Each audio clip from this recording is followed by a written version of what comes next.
I'm ready. Let's ready. go. Let's go. Let's go. He's so stoked to meet Marlon. Oh, you were wearing my headphones, weren't you? No. Yeah. No. Okay. Black Zeus, you know what I'm saying? BBG. Squad for life, you know what I'm saying? Get with it later. Real nigga, you know what I'm saying? I ain't run that shit up, Chase. I'm killing shit, I might just catch a homie. $1 million scheme, come run it by me. I hit the gym and doubled up my body. I'm trapping weight, I might just hurt somebody. I'm killing shit, I might just catch a homie. $1 million scheme, come run it by me. I hit the gym and doubled up my body. I'm trapping weight, I might just hurt somebody. Okay, my shit turned on. We can hear you.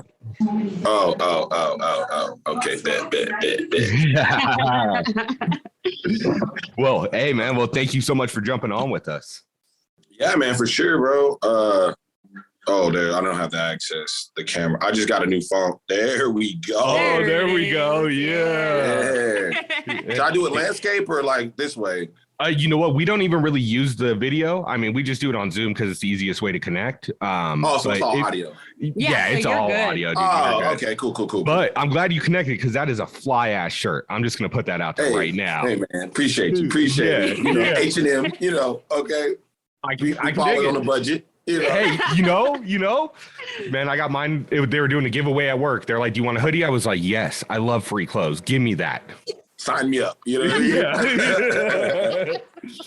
Hey, man, like I said, we appreciate it so much. I'm Rick. I was the one that was kind of going back and forth with you on Twitter. Okay. And you're a great follow, by the way, man. I'm just putting that out there. I enjoy following you. Everything from the weightlifting, seeing your progress to, the funny ass Dragon Ball memes every now and then, man. I dig it. Oh, man, I appreciate it, man. I appreciate it. I try to keep it, kind of satire, not too serious. Man, I dig it because some people are just on here like it's nothing but business. And I get it. It is a business. Don't get me wrong. But, at the same time, you got to have some personality with it. Otherwise, it doesn't work. Right. You got to be human. You know what I mean? Yeah, it's just like. Exactly. Golly, be a real person. You know what I mean? Exactly. And speaking of that, I'm an asshole. This is my wife, Corrina. I'm sorry. Hey, Corrina. Yeah. So I'm assuming y'all are both like MTV Challenge fans or what? Yeah. So give you a little bit of backstory. She's, fanatic, like never missed a season, been watching it since 98, like on it. Like, and we met about 7 years ago and I watched Real World growing up, all that, Road Rules. And then I saw the first few challenges and then, I think we're kind of close to the same age. I graduated in 2004 and you're 17, 18. I wasn't watching MTV. I was doing other stuff at that point. Right, what I mean? Yeah. Exactly. Right. But we got together and she's like, and I went over one night and she's like, all right, we can hang out and all that, but my show's on tonight. So you got to sit here and watch this. and it was Rivals 3. So I started watching and then I watched Banana Steal the Money. I was like, oh shit, this is scandalous. Dicey. I was like, okay. And then, so, I got into it from there and then I've been watching back episodes and, she's, I know you guys might go back and forth a little bit because she's a big CT fan. But with that being said, she was like, I got to show you Rivals too. It's like one of the best seasons ever. I was like, yeah, let's do this. I'll watch it right now. Mm-hmm. And then that first episode, they introduce you and Jordan, and then you get into it with CT. And I was like, all right, I'm hooked. Let's go. Right. It's like, let's go. Yeah. And then the eliminations they had in that and that hall brawl you had, man, that got me stuck. And that's where I become a fan. I started following you from that point on, and it's a wrap since then. Yeah, dude. Right. I mean, I think Rivals 2 is definitely one of those. Like, I don't know, like it's one of those top seasons, like, of the challenge, just because it was the old school format. It had the people that, like, everybody wanted to see. Like, it was such a, like, I looked at that season as, like, it was just packed with all the big players. You know what I mean? Like, even the rookies, like us, me and Jordan, even the rookies in there were people that, like, people were already wanting to see. So it's just, like, and then the way they casted it was perfect because like the drama was just so organic. It was so just like these people are just really playing the game, and like all the stuff that's like coming up with it is just part of the process. Like, you know what I mean? So that season is just, I don't know, man. It's still one of those top, I feel, seasons still to this day. Oh yeah, I mean, I think, and me and her go back and forth on this all the time, is they created magic with certain seasons, and Rivals 2 is one of them, right? And they always are trying to recapture that. And it's like what you said on Twitter, though, like the drama from that show was based out of either previous relationships or the competition. And that was the best kind of drama. And you were absolutely right on that point. Yeah. Yeah. I mean, like, because I feel like they put the right, like, especially with the males, like they put a lot of alpha males in that situation that could compete on all levels of the game, whether it was politically, whether it was physically, or whether it's just, you know, drama, like strategy. So it's just like everybody had to be on their A game. So no one could just coast through. Like, you know what I mean? Like, I feel like now we have those players, like they stick to one aspect of the game. So then they let someone else kind of coast through and guide the rest. And then that's why you don't really get so much of that organic, just like strategy or drama, or, you know, people go into certain challenges and like they don't even try because they're like, oh, well, you know, I've got all these other people moving all these other pieces, so I don't even have to win. You know what I mean? You didn't have that in Rivals 2. Any and everybody could be on a chopping block every week, every challenge. So it's like you had to play the game week after week after week. And the fact, the way they set up the voting on that, that was like my favorite thing. Where that's what I was. That's exactly what I was about to say. Like the way that they set up the voting on that, where the women chose for the men and the men chose for the, like that was insane. I was not expecting that when I was watching that season. And I think that it played into the drama of the season so well. And I wish they would do something like that again. It was a perfect setup the entire season.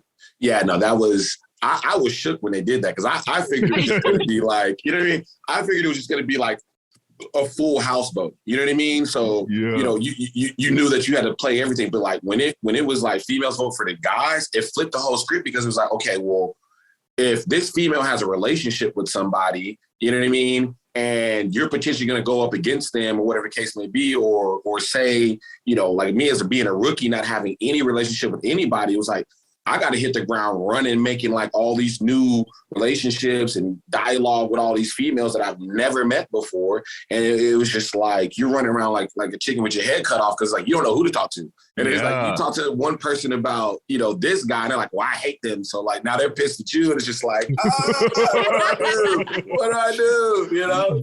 Oh man. Like, and that's the thing is like, so it kind of, I used to watch Big Brother big, like when I was younger.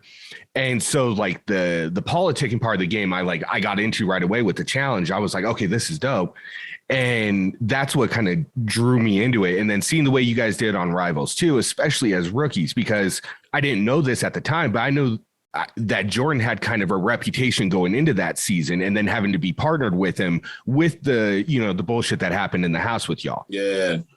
Yeah, no, that was tough because it was like, you know what's so funny is like me and Jordan have a very similar like background in the sense of we were raised the same way, very down south, very, you know, in your face, very, you know, football, sports, the coaches grabbing your helmet, telling you you're, you know, a piece of whatever, like, you know what I mean? Like whistle bouncing off the top of the helmet. I'm already knowing. Yeah, exactly. Smacking you know what I mean? Get in line, you know what I mean? Yeah. So like I understood how Jordan communicated, right? So I didn't take a lot of things personal. It was just like, if you go past a certain line, like I'm gonna have to bring you back down to reality, right? Yeah. So going into the house, being partnered with him, I knew that like we could compete well together because we were gonna be able to communicate on the same level when it comes to like competition.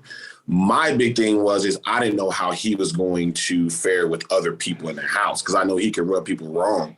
So I know that like, you know, even he had got into it with a little bit with CT and Frank and a bunch of people. And I was like, all right, cool. We're going to play good cop, bad cop. I'm going to let you be the bad cop, you know what I mean? Right? Yeah. And I'm going to go over here and I'm going to be cool with all the females and I'm going to be over here and I'm going to just, you know what I mean, play it cool, be nice, you know, make a couple sandwiches, make a couple jokes, right? You know what I mean? And then it played out good because then like, because like it was so crazy because I think it was like week 3. I had ended up chopping it up with Jimmy and Jimmy, Jazz, Hook, and then I was starting to kind of vibe with Diem. And it was kind of crazy because it was like perfect timing. Oh, and Nani. It was like perfect timing because like we had all kind of started vibing and a lot of the vets were like, look, they were starting to be like, okay, this rookie team, Jordan and Marlon, are kind of a threat. we had started getting on people's radar, and they started giving, and like the females started giving me the heads up, like, yo, I think they're going to start coming after y'all. And it was like perfect time that they said that, because then me and Jordan kind of had a talk. It was like, bro, we got to start winning these challenges or we're going in. I was like, because I was like, the first time we don't win, like, we're either going to be voted in because the females have so much other like relationships, they don't want to like put a target on their back, or if we lose, obviously they're gonna take a big shot at us. So it was like, we kind of, even for being rookies, we knew so much that was going on in the house just by like side conversations, that it gave us like so much more of a position to compete versus like what you see with these new seasons. Because these rookies don't play the game. No, they don't. They sit there and they coast and float, really. You know, they that's float really until their back's against the wall. Then it's like, what do I do? Yeah, you should have been doing it week 1. So I gotta ask, do you stay on the current seasons and watch them every now and then, or how's that go? So I have been okay, so this is the funny thing is, I had stopped watching for a while because I was like, I ain't never gonna be on it. Like, you know what I mean? Because I have a sports background, so I'm thinking like, all right, I need to watch it to keep up with people just in case they call me and I just go in blind. So I stopped watching it because I was like, they ain't calling me. So then they actually started calling me for All-Stars. I was actually going to ask you about that, man. But yeah. So they called me for all 3 All-Stars. They called me for All-Stars 1. They called me for All-Stars 2, and they called me for this season of All-Stars 3. Obviously, I'm still at the crib. They didn't cast me, neither here nor there. Yeah. So then I started watching again because I was like, okay, I got to know who I'm about to be going against. And then they called me the year before All-Stars 1. They called me for the regular challenge. For the main challenge. So like for the last 4, I guess, whatever. Oh man. So I have been keeping up. With like War of the Worlds 1, 2, obviously Spies, Lies, and Allies. What is it called? Yeah. Horrible name, I'm gonna be honest. What was the other one? War of the Worlds or Total Madness? Because War of the Worlds had 3, right? It was 1, 2, and 3 on those, right? No, it was 1, 2, and then I think they went Total Madness. Then they went Double Agents, and then Double Agents. Okay, so then I watched Double Agents as well. So I've been keeping up here lately. Yeah, so I mean, I agree with you 100% on the rookies.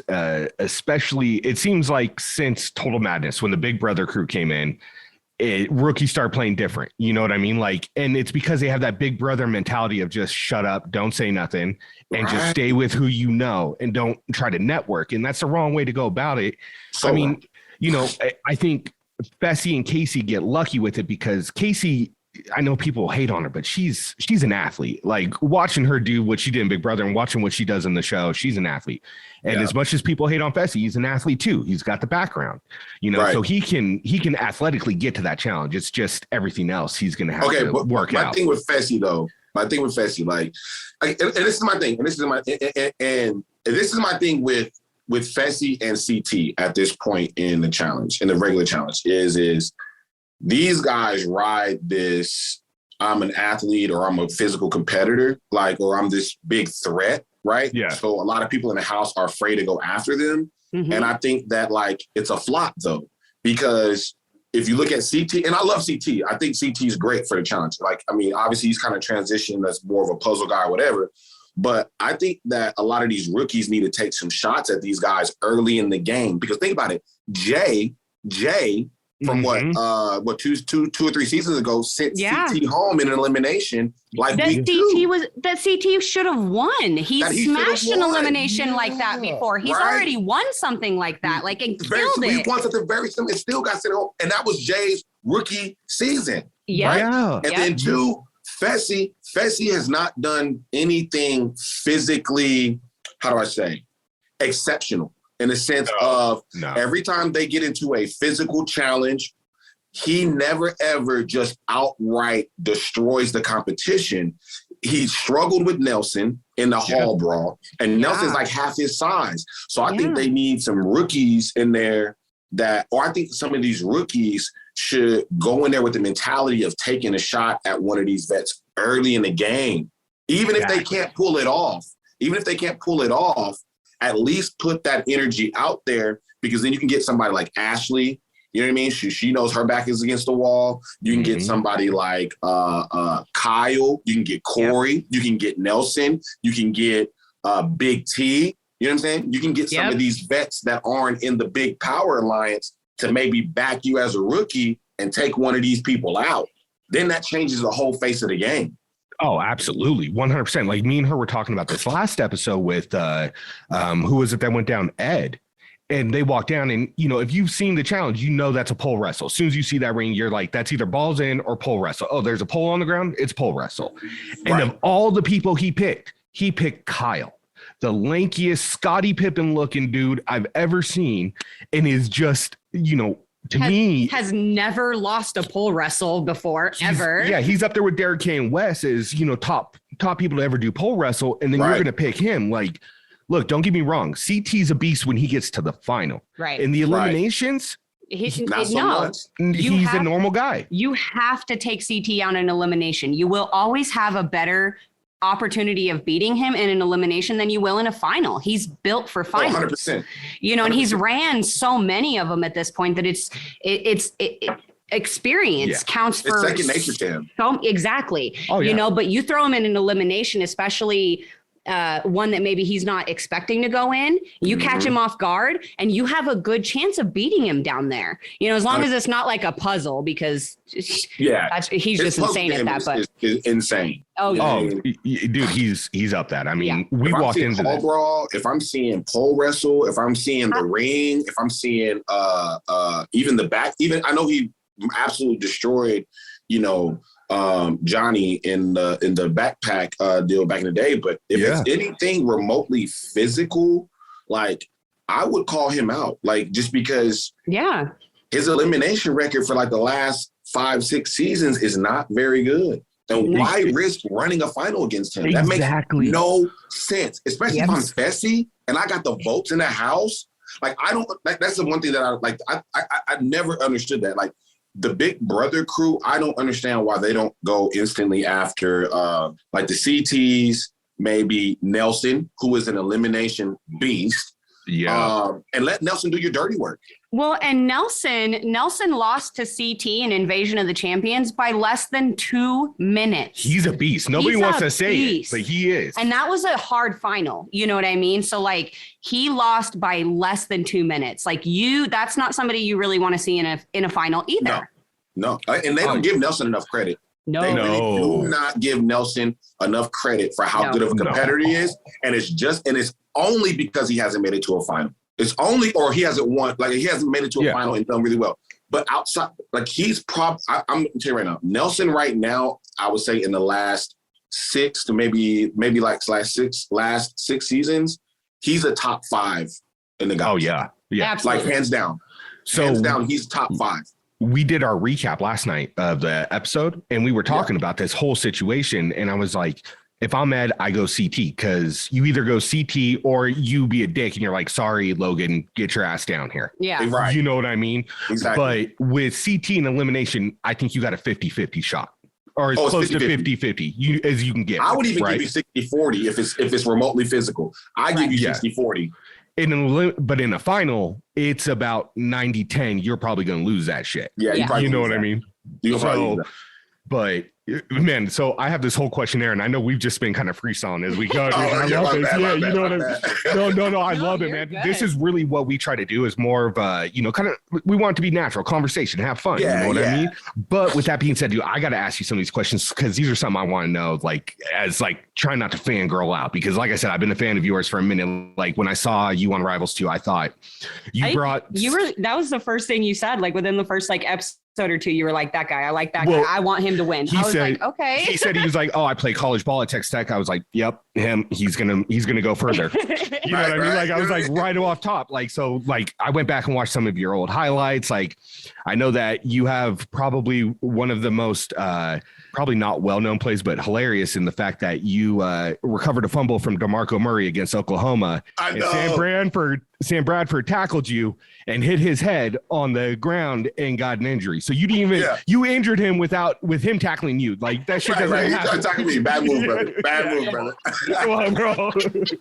You know what's funny is he had that game. He was one of the first people to wear it was like a concussion the new helmets back then. Helmet or whatever. And then he ends up getting a concussion trying to tackle me. So like, I mean, I guess perfect timing, but bad timing. You know what I mean? Like they got the information they needed. Let's just say that. You know? Good thing they had those sensors in there for that game. Right, exactly. Yeah. So I wanted to know, because you've been, like you said, you're from the South, lived in Texas, I take it most of your life, or because I know you said most of my life in Texas. Most of my life in Texas. Okay. And now, were you ever thinking about going to any other school other than Texas Tech? Man, you know what's mad funny is yeah. So I really was kind of just got loyal to Texas Tech just because they were the first people to offer me. So when I was coming out of high school, no one wanted to give me a scholarship because I was only like 5'10", like 190 pounds playing linebacker. Yeah.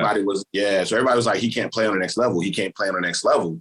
So I went to a Nike Spark camp and I ended up being the number 2 athlete over the entire camp for basically all of Oklahoma, Texas, Louisiana, and like a couple other states. It was like the biggest one in like this southern region. And I was number 2 over everybody. So then everybody started sending in the scholarships after that. But Tech was the first one to like really just reach out to me. And they like called me every week. They called my dad every week. Oh, they were on it. Yeah, bro. Leach came to my crib. I remember like a couple times, like the head recruiter came and like checked me out of like school and was like, took me to lunch. So I was just like, all right, these dudes is like really about it. But then like Vanderbilt came on and they was like super, super on board. Oklahoma State, Baylor, who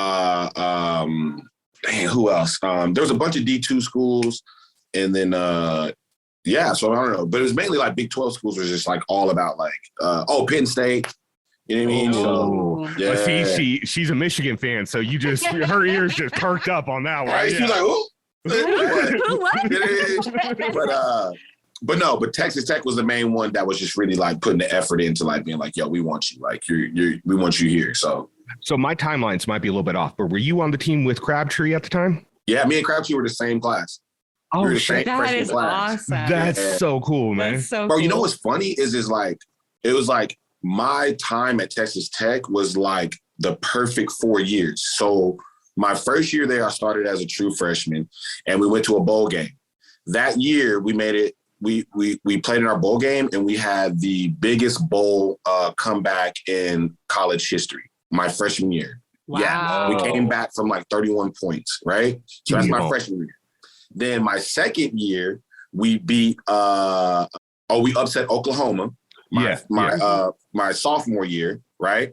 Then my junior year, we end up being Big 12 co-champions and we upset Texas. And I remember that year. Yeah, right? I was gonna say I remember that. And then my senior year was kind of a flop year, but we still went to a bowl game, went to Cotton Bowl, and then I got to play against Michael Orr when we got beat by Ole Miss. Ooh. Oh, that's dope. Right? That's awesome. Right. So like those 4 years was like epic because like, I mean, we basically had like probably some of the best like years of Texas Tech football in like a really long time. And I got to play in every single year of it. And to be honest, that's really the last time the Big 12 was really super relevant because I remember those times because it was Texas, Oklahoma, Oklahoma State, Texas Tech, Texas A&M. Everybody was fire. Dude, and I always talk to people about it, and I didn't really think about it till like after like kind of just going back and looking at people in the league. It's like, bro, I played against all these people. I played against Colin Kaepernick. I played against Robert Griffin. I played against Sam Bradford, Colt McCoy, Jamal Charles, Adrian Peterson. Yeah, right. Adrian Peterson, Malcolm Williams, Des Bryant. That's so cool. You know what I'm saying? Jordan Shipley. Like I played against Michael Orr, all these people. Like, you know what I'm saying? Like I played against all these guys for 4 years. You know what I mean? I got to ask you, harder to tackle, DeMarco Murray, Adrian Peterson? Adrian Peterson. Yeah, okay, because he's just, like, dude, he's explosive. Yeah, dude, he's honestly one of my favorite players to ever watch. Yeah, the games he's had against Pittsburgh where he just blew over their safeties. Oh, it's the closest thing I've ever seen to what my dad used to say was O.J. Simpson and Jim Brown mixed together. Yeah, seriously though. Yeah, the mix of power and like agility is just like it's unreal. And then he's not a short guy. Yeah. Oh my god. And then he does have break. I've never like that, dude. His breakaway speed once he gets to the second level is just stupid. It's just like, bro, you're already strong as hell, but then now you get up here with the safeties and you can outrun somebody. Like that's not fair. It's not fair. No, it's not. It really isn't. It's like, all right, so at heart, I'm a football fan. Like, that's my diehard. Like, I'll stop everything to watch football. But it's kind of funny because that competition and the debating of, like, you know, who's a GOAT was an easy transition to the challenge, you know, and start talking about stuff. So it's like a super easy transition. But, you know, I was talking to one of the guys in our group and I was telling about this post I saw and someone was like, oh, Julio Jones is overrated. I was like, how the hell are you going to sit on the couch and tell me that Julio Jones is overrated? You know what I mean? No. Like, come on, man. Like, people are just saying shit. Just say shit at this point. Right, like you just trying to get a reaction. Like, man, go sit down somewhere. Yeah, like, so the guy that got to 12,000 yards faster than Jerry Rice is overrated. Yeah, he's overrated though. Yeah, come on, bro. Yeah. Do we need to pull up the stats? Like, do we need to pull up my man's rep sheet because you're talking nonsense? I responded to him. I was like, he only played what, like 9 games last year. So I'm a Falcons fan at heart. So I'm all about heartbreak. You know what I mean? Getting our asses whooped all the time. But yeah, I'm about to say, you know, it's a tough time for you guys right now.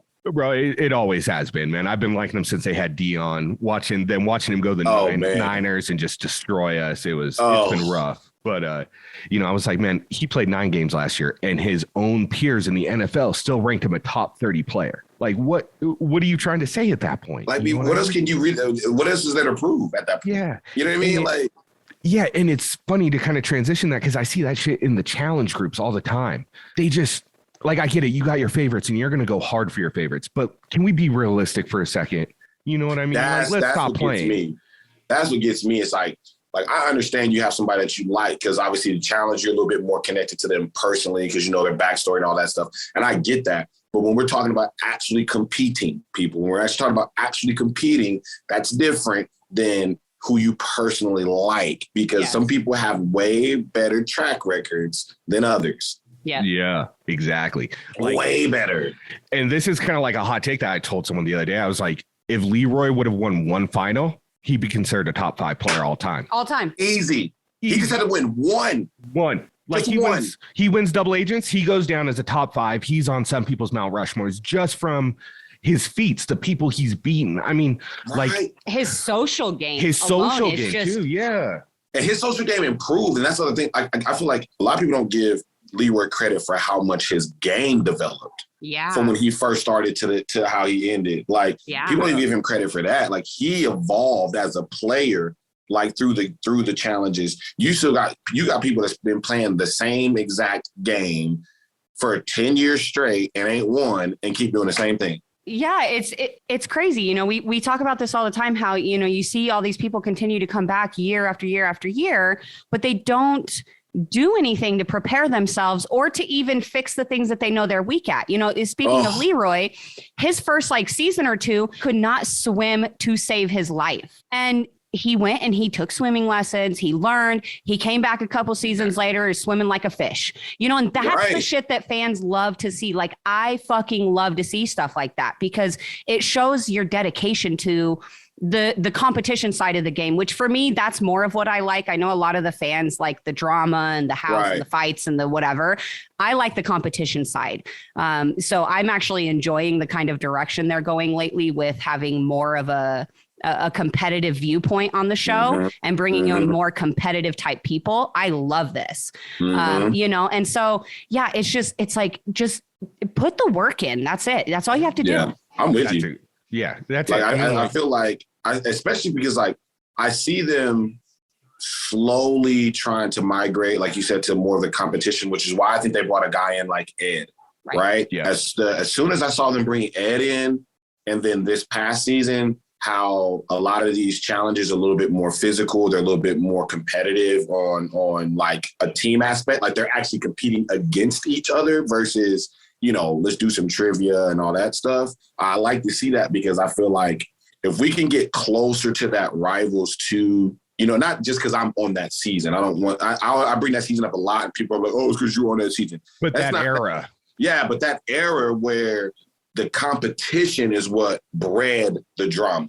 Yes. Versus the drama and the storyline being the focal point. And then we look at the competitions. They got to get that flipped back around because then that's where things are going to be a little bit more organic. And then that's when you're going to get, you know, for the people that do like drama, you're going to get better drama. It's going to be real drama. Real drama. Not pizza drama. And not pizza drama and not, Right. you made a tweet about me one time. So now we're, like, what? Are you serious? Like, this is lame. Oh, you didn't call me when you came to LA last week. Oh, and like, who cares? Who cares? What did you do in the challenge this week? Nothing. Yeah. Okay, you're going in. I don't want to exactly. hear it. Like, exactly. Hey, you know what?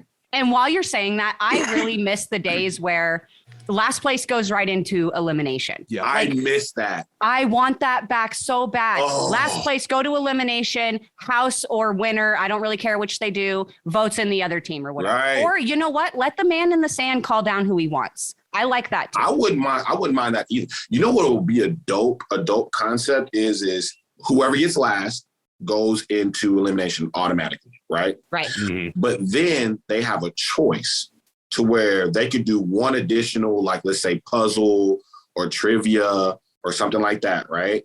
And if they win, they get to call somebody out, right? Ooh. But the house doesn't know. The house doesn't know, right? Ooh. So they get to make this choice in private, and then they get to compete for this power in private. I like it.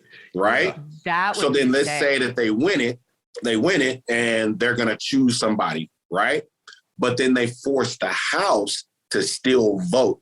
And they can either do it publicly or in private, but they force the house to vote somebody in. And then when they get to the elimination round, they announce who the house voted for. And then at the last minute, they say, but such and such won the additional challenge. So they get to call somebody out. Do you want to go with the house vote or do you want to call someone else out? It's almost like go ahead. Yeah, go ahead. I'm ready. Let me hear it. Then, right, that's going to cause way more drama because then the person that got voted down there, if by the house, if they don't go down there, when they get back, they could be like, who the fuck voted for me? Like, who voted for me to go down here, right? And then the person that is down there can, if it's a rookie, they can call their own shots and be like, well, I want to go against this person or I want to go against this person. And then that opens the door for them to go after the vets. Yeah. So it's almost like a mix of like a Big Brother thing where they have like the special powers that they play for. Yep. And then it's the final reckoning elimination where you see who voted for who, and then you get to make your choice on who you want to take. I like that. I like that. That is Dude. awesome. That would be crazy. Because now everybody has to fight because it's like, all right, like I got to make sure that the house isn't coming for me. You know what I'm saying? But then at the same time, it's like, I got to make sure whoever goes down there, whoever gets last, isn't going to look at me as a weak player because then they're going to come for me. So now you're going to have to work within the challenges with certain people at certain times to make sure that, like, you know, I don't want CT to go down there because he's going to come for me. So I got to help CT this week to be first or not last. Create all different alliances. Oh my God. Right. That would be awesome. Bro. And it's going to flip week to week. Murray, get this man a production job now. Right? Stat. Yeah. You know what I mean? Call me up. You know what I mean? Call him for the production job. It's fine. Yeah. Right. I mean, let's get him going. Let's get him on right now. You know, dual purpose. You know, you're producing and you're performing both times. Right. Look, you know what I mean? Throw me in. I'm gonna do my little challenges. I'm gonna come back and tell you where to put the cameras. Let's go. Yeah. Right? It's like high school football. You're playing linebacker and running back. You're just both sides of the ball. Dual purpose, baby. Yeah. So, all right, man, I got to ask you this. How'd you go from the transition of, 4 years playing D1 college football? You know, I know you had aspirations of NFL. It didn't work. From that to reality TV, how did that transition happen? The reality TV thing was really a joke. I didn't think I was going to make it. You know what I mean? Because like, it was so weird because like I went onto MTV website and I was looking up a song. I think it was like Cash on Me or something like that by, I don't even know what the artist's name is at this point. But he had a hot song and I was like, all right, let me try to find out what the name of the song was. Yeah. So I went to the MTV website and I was typing in all these different names to try to figure out what the song was, who the artist was. Nothing was coming up. And then they just had like a pop-up. It was like one of those just pop-ups come up and it says, hey, we're casting for these shows. And it had like a long list of shows. And I was just kind of like, they're not going to cast me, but I'll try it. Why not? So I hit the button and I sent my information in and I sent in like, it was like 2 photos and you had to write up like a short write-up about yourself. And then you had to do this questionnaire. So I was just being sarcastic. Like I wasn't even asking questions like seriously, right? It was like, have you ever felt like you're, people are watching you or something like that? And I was like, well, maybe only on Tuesdays after 9. You know what I mean? And like, it was like, I think one was like, do you talk to yourself? I was like, yeah, 7 days a week. You know what I mean? Like, I was just being sarcastic through the whole questionnaire, right? And I submitted it. And I remember like I just submitted it and was just forgot about it. I was just like, there's no way in hell they're going to cast me from Lubbock, Texas. No one even knows where this city is to come on an MTV show. Yeah. And then like 2 weeks later, I get a call and they're like, hey, this is MTV. And I was like, bullshit. Who gave you I was like, I don't know who you are, how you got my phone number, but whatever. Like they're like, no, it's us. It's us. You sent in a questionnaire, and I was like, and so then they started reading me back my answers, and and they were reading back the ones where I was being ridiculous, and I was like, okay, yeah, that's me. You got the right number. Yeah, you got the right guy. And then I went through the process from there, and it was weird because they was like, yeah, we need to talk to we need the phone number to 10 people, 5 family members and 5 people that, known you from when you were growing up. And I'm thinking to myself, like, even if you call them, they probably not going to answer the phone because they going to think it's a joke, right? Yeah. So I did, just went through the process from there and I made it on the show. Damn. And then history, right? Right. And then history from there, you know what I mean? The rest is history. Like, it's crazy. And that kind of leads me into this is, you end up getting casted on Real World Portland. And to be honest, one of the more fire casts on the Real World. I think it goes up there with like Vegas, Chicago, Paris, like one of the better casts I've seen. It was some shock. That season was filled with shockers, like all the way through. Like there wasn't, wild. I mean, it had its ups and downs, but when it was up, it was up. Man, it was, I started watching it to recap, to go over this with you. And like, I've never seen a season where like the first 4 episodes, you're just like, damn, what's going to happen next? You know what I mean? Like, what's going on? What's Jordan going to say? Right. Like, oh my gosh. Is the drama coming? Because this is getting crazy. Like, yo, I'm not gonna lie. It's one of my favorite scenes in any Real World is when, Jordan was being a dick when you guys were at the club. And I think it was, it was like you, Johnny, and, God, what was Johnny's girlfriend's name? I'm forgetting it right. Avery, yeah.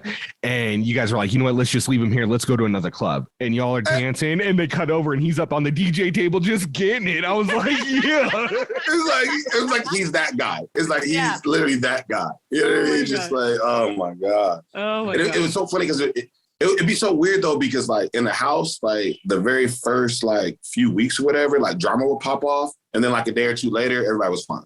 Yeah. And then it was just like, after a while, it was just like, okay, stuff is just like not settling. Like, it's just like building up. And then we started working at Pizza Snitza. And then it was just like, okay, now we're just really just in the thick of it all the time. And then it was just like a snowball effect from there to where it's like, I don't even want to look at your ass, like, let alone the fact that I can't leave this house to get away from you. You know what I mean? Like, it was just crazy. Yeah. And then, that was the last, I guess, traditional season. So that had a lot of nostalgia for people because it was the last just traditional 7 strangers just randomly picked, put in their house. What the hell is going to happen? Man, I'm going to be honest. I feel like they need to bring it back. They need to go back to the original format, bring it back. Not what they tried to do Vegas the second time. None of that. Bring it back to the original format. Get some people that are young. They're full of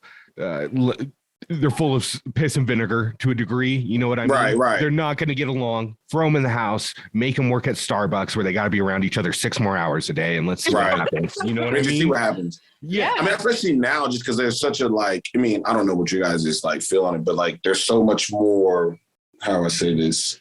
There's so much more variety of backgrounds and identities and all that stuff nowadays. Where they could kind of be that focal point of opening the door to a lot of conversations that need to be had because we're in such a different space, socially.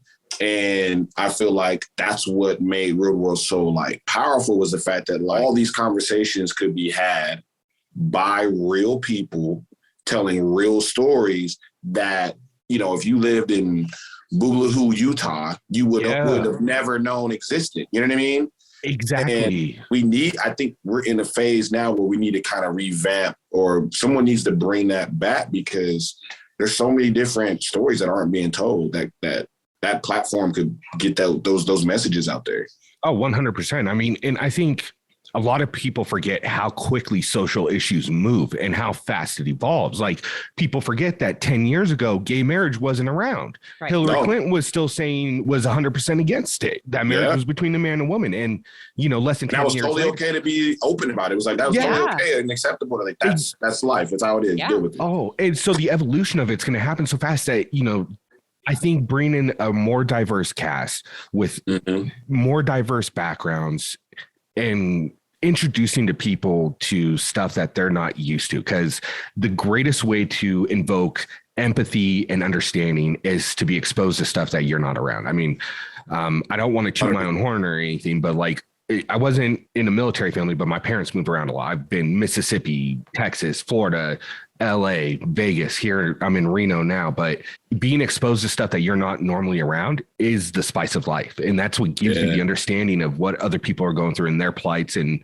it creates a better world, in my opinion. It's kind of like the Anthony Bourdain thing, expose yourself to stuff you're not comfortable with. No, 100%, man. Like, and it's just, I guess, being a military kid and being so accustomed to moving, it like really kind of was like a culture shock to me to like meet a lot of these people that like they've been in the same town their whole life, and the only extent of culture that they know is what comes from their city, and to like try to for them to not even fathom that there's a whole different way of living doesn't even cross their mind.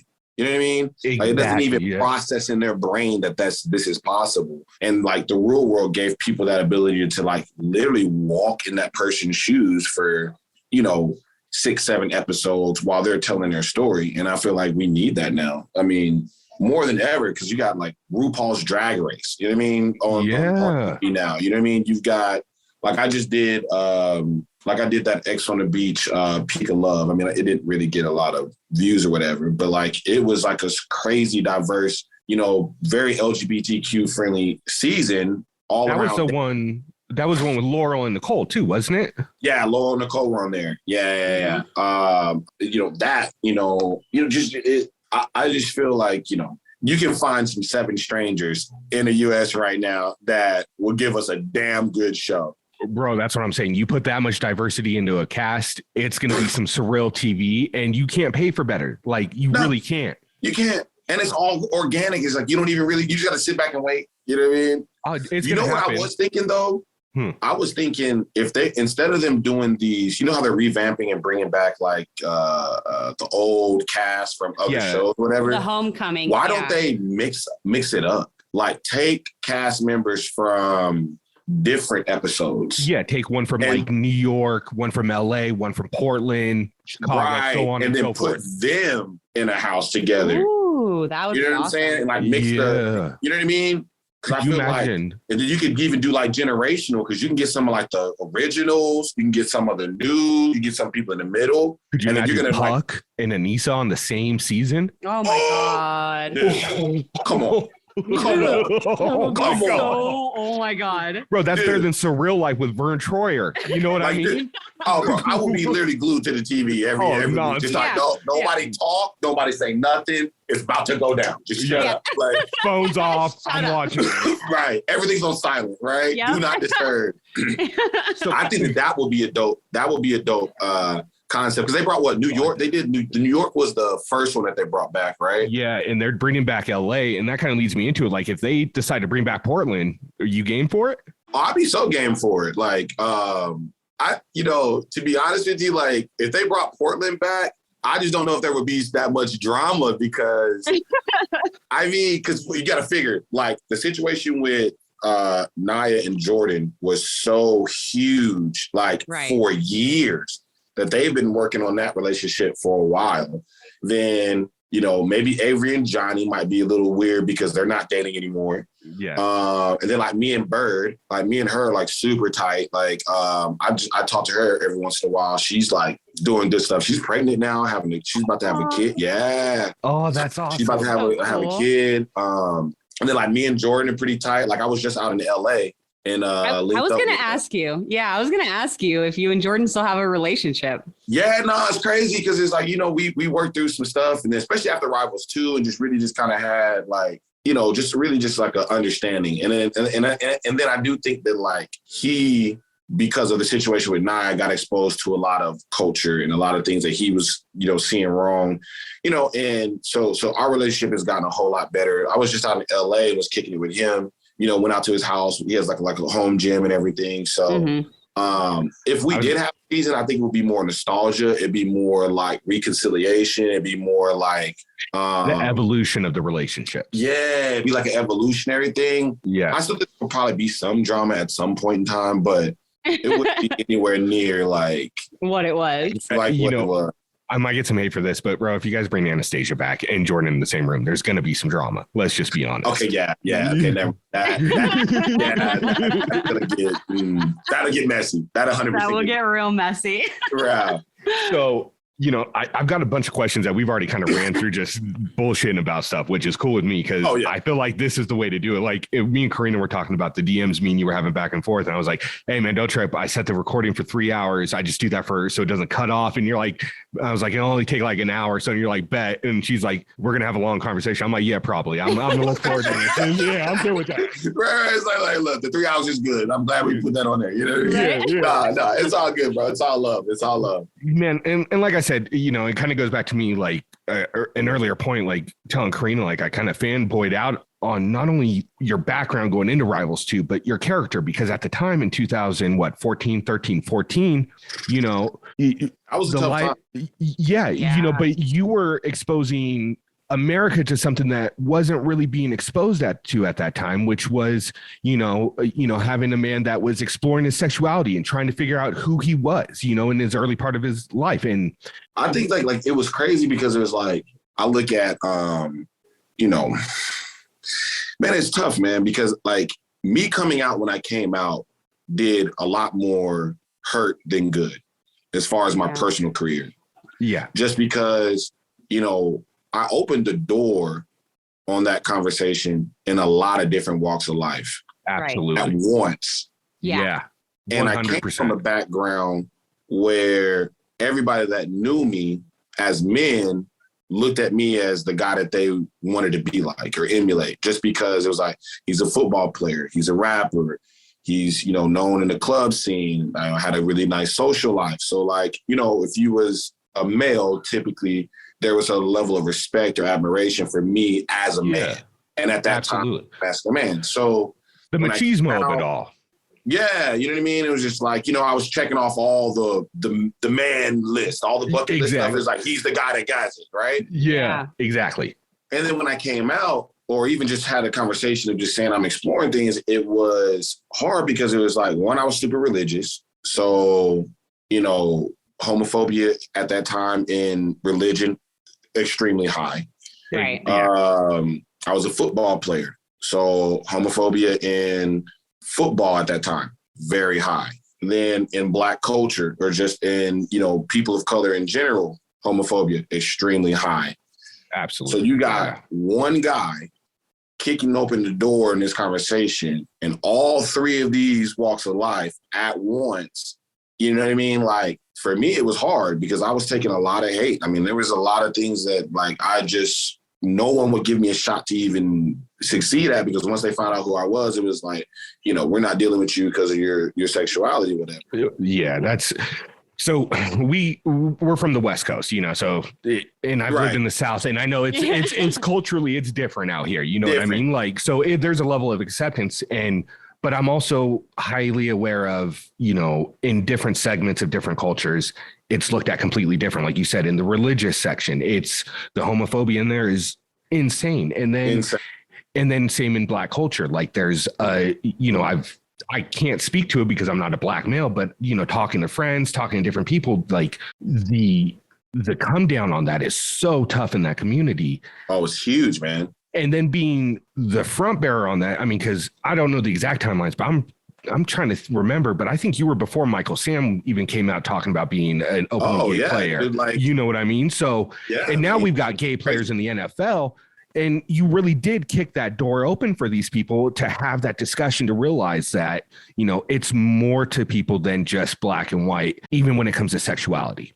And it's really leading to the discussion that a lot of people are having nowadays. So, you know, and unfortunately it did hurt your career, but you know, one of those things is when you're the first, it's never the tough. easiest. Yeah, no, it's definitely tough. And it's, I think the one thing that really, and it took me a while to kind of just let it go and get over it was just like, you know, even Michael Sam had brought me up whenever he was getting ready to come out, because he was like, I heard his story and I wanted to, you know, and it gave me a little bit more confidence the whole nine. But it was so weird because I would say, I guess my story or whatever came out around like 2013, 2014, that kind of era, right? Where, you know, it was pretty bad for the LGBT community, you know, socially in certain groups. But then it was so weird because it was like, I would say right around 2017, 2018, there was like that huge like wave of people coming out and they were just handing them careers. It was just like, it was like, if you came out, then Hollywood is opening every door possible for you to have representation. And for a while it was tough because it was like, dang, like I just got left in the wind, you know, in a, you know what I mean? It's just like, and it was just crazy to see, like, I mean, I'm happy that it's happening, right? But it's like, I see people like Carl Nassib who comes out and it's just like everybody rallies behind him. You know what I mean? I see Gus Kinsworth, you know, he comes out, everybody rallies behind him. And it's just like, dang, man, like, what could I be doing now if I could have had that same type of support from back then? You know what I mean? Like, it's very just, like, shocking to think, you know what I mean? Like, how much different things can be. You may, and what it comes down to is you were making the right moves, having the right conversation. It just socially, it was the wrong time, you know? Yeah, bad 3 years later, you have your own show right now. You, maybe, you know what I mean? Like, who knows? Like, or at least a successful podcast. You know what I mean? Like, you're more than welcome to come on ours anytime you want. It's not highly successful at all, but hey, dude, anytime you need me, you let me know. You let me know. I'm there. I was telling her about this yesterday because I was watching the conversation between you and Corey, and we were going back and forth a little bit in there. But man, and I was telling her, I was like, it's funny to see them have this dialogue back and forth because without Marlon, Corey's not here. Right. Corey, you know? Corey. I mean, and it's crazy because it's like, you know, he's that next generation. He's that new wave of identity that, like, hey, I can be LGBTQ and still be a competitor. I can be LGBT masculine, and I can be masculine when I need to be. I can be looked at as strong. I can be looked at as somebody that needs to be respected. You know what I mean? So, I mean, I'm 100% happy for him because it's like, dude, like, you're getting to step into that role and be accepted. You know what I mean? And you're getting to step in that role and be looked at, you know, for exactly who you are, which is a competitor. It's not just he's gay. It's I'm a challenge competitor. You know what I mean? Point and that's blank. Like, great. Yeah, like that. And that's it. Any other season, he goes a lot further than he did this year. Any other 100%. You know I mean? Without that vet alliance, Corey Lay would have killed it this season. Because he was good. He's great. I am hoping they bring him back. Like, they need to. I think he's gonna be called a lot. I think he's gonna be called. I don't know. I lose faith in MTV. They take a lot of our favorites. They give us awesome champions. Like we get champions like Jenny West, and then we never see her again. What the hell? Make her reserve like Amber B. What the hell are you doing? You know what I mean? It's just, you know, even with you. Yeah, even with you, make a final. We got you for one season. You made a final. You and Jordan kicked ass in that season. I don't care what anybody says. Like, you guys kicked ass in that whole season. And, you know, granted, the final didn't work out for you guys, but the fans liked you and they didn't bring you back. And it's like, so it's, I don't know. I lose faith in MTV's or Bunim and Murray's casting and them actually bringing back people that we like. You know, there's a running joke that, you know, any of the rookies that we like from this season we will probably never see again. You know, so it's almost like you got to split it. It's like, all right, what rookies do we not want to come back? Okay, let's say that we love them versus the ones that we really want to come back. Right. Like, man, bring back Kells, bring back Corey Lay. You know, I want Jay back. I want Jay back too. It's so bad. Rogan back. Yeah. I mean, I know he's not a rookie anymore, but you know, I think I want Rogan back. I wouldn't mind seeing Ashley. What's the dude that they did the hanging one with the glass in the middle, but he lost. Not Alfonso. It was who Jay went against. It was who Asaph. Yeah, I want him back. Yeah, he would be awesome. I mean, I know he's going through personal stuff, but Ashley Kane from War of the Worlds, man, he was a beast. You know, Theo Campbell. Give me Theo. He's been cleared medically, and he wants to come back. And he is in top. God, give him. I was going to ask you, have you seen his gains? Who, Theo? Yeah. Bro, he came out looking like he was running 400 meters to he's going to play free safety for the Cowboys. Like, that's what I'm saying. Like, he's ready to go right now, which actually, hey, I got to ask you this, because I know I watch you on Twitter and a lot of it's about, you know, you being a physical trainer, right? Am I correct in that? And also doing your bodybuilding and the gains that you're having. If you were to, you know, come back onto the challenge, are you going to make changes to the way you're working out and your body type to better suit that? Or would you still go in at your current size and build? Oh, no. I'd probably strip down. I would definitely strip down just because, like, I mean, I'm freakishly strong. So I wouldn't need to keep all this mass, because even if I lost a lot of this mass, I would probably still be significantly stronger than everybody, like, in the house, just weight wise, body wise and that stuff. So I'd rather come in a little bit smaller. That way I could perform better, like in endurance. Because being 260 pounds and trying to run a mile against somebody that's 170 pounds is just like, I outweigh you by 100 pounds if we're running the same distance. Your knees are done. Yeah. Like, knees, back, like, just no. And that's the thing, is a lot of people don't understand is, like, there's a difference between the strength that Gabo has, and then there's the strength that, you know, like people that have played collegiate sports at a high level have. Like, you know, there's strong, like, because I work out in the gym, and then there's just that guy that's going to be strong even if he never worked out. And I feel like yourself, CT, guys like that, it's at a different level. Like, even if y'all never worked out and you came in there with a beer gut, y'all would still be able to do half the shit you're still doing at a high level. Right. Yeah, no. And then like in my defense, it's like, I mean, I've been playing sports pretty competitively since 10.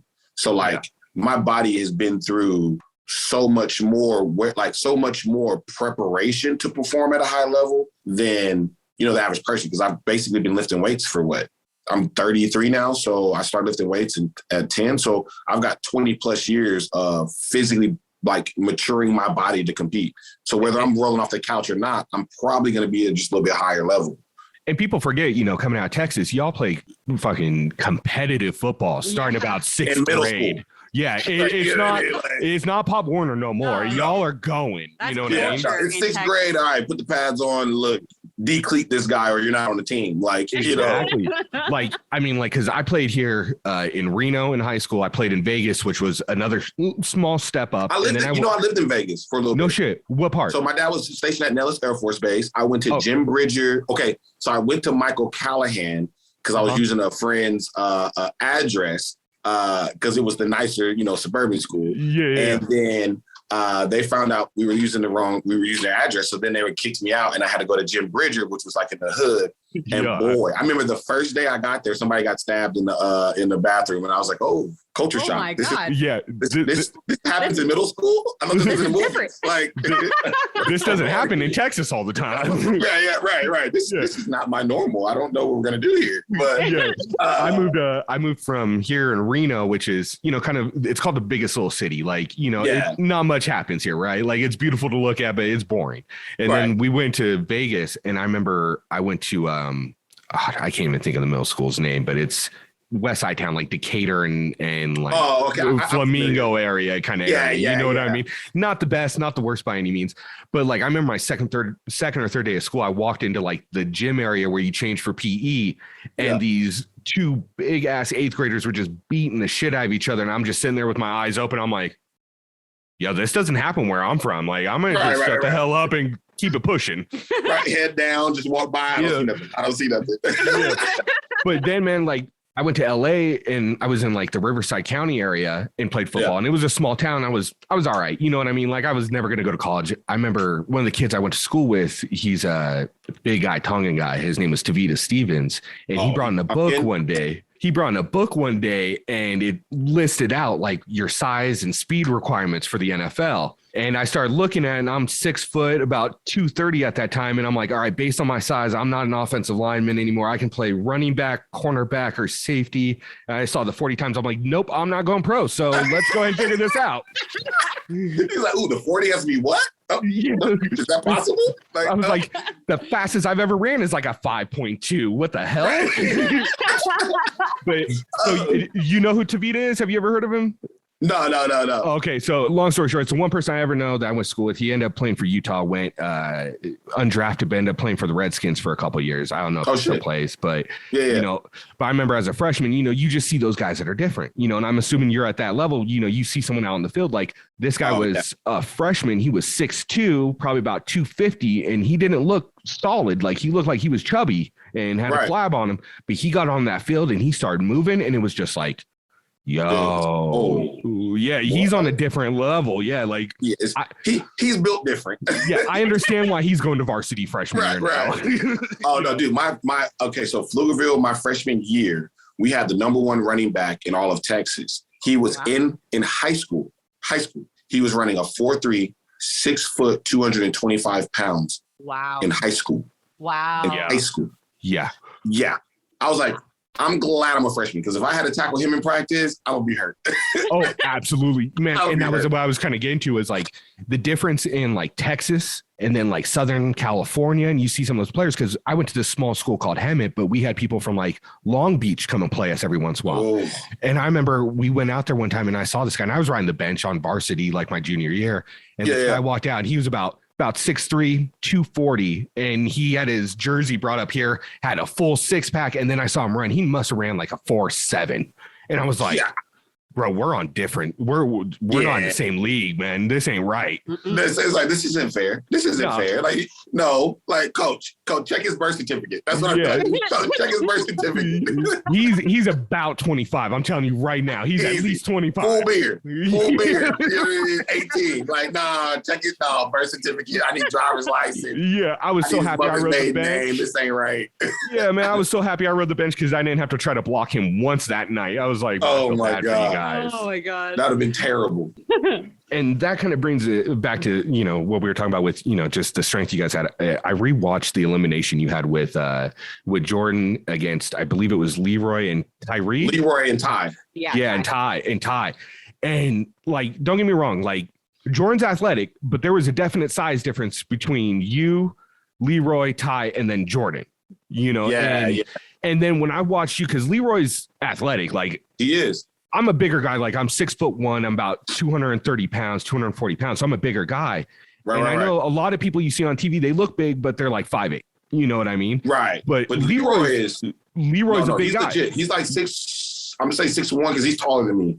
So he's like 6'1", maybe 6'2". Probably hitting about 200, solid muscle, right? No, he's solid. I'd give him about 205, 210. Yeah. Because he's got that. He's got like lean. He's like lean, dense muscle. Yeah. So like, he's not like as massive, but it's dense. So like he has a little bit more weight on him than people think. But watching you push that pile of Leroy and Ty back, and Jordan just clearing it, man, that's when I was like, oh yeah, no, this is it right here. This is my sleeper vote. Bro, and you know what's so funny? This is the funny thing about like Rivals 2 is that was probably the worst shape I've ever been in my life. Really? I kid you not. Wow. And I always tell people this.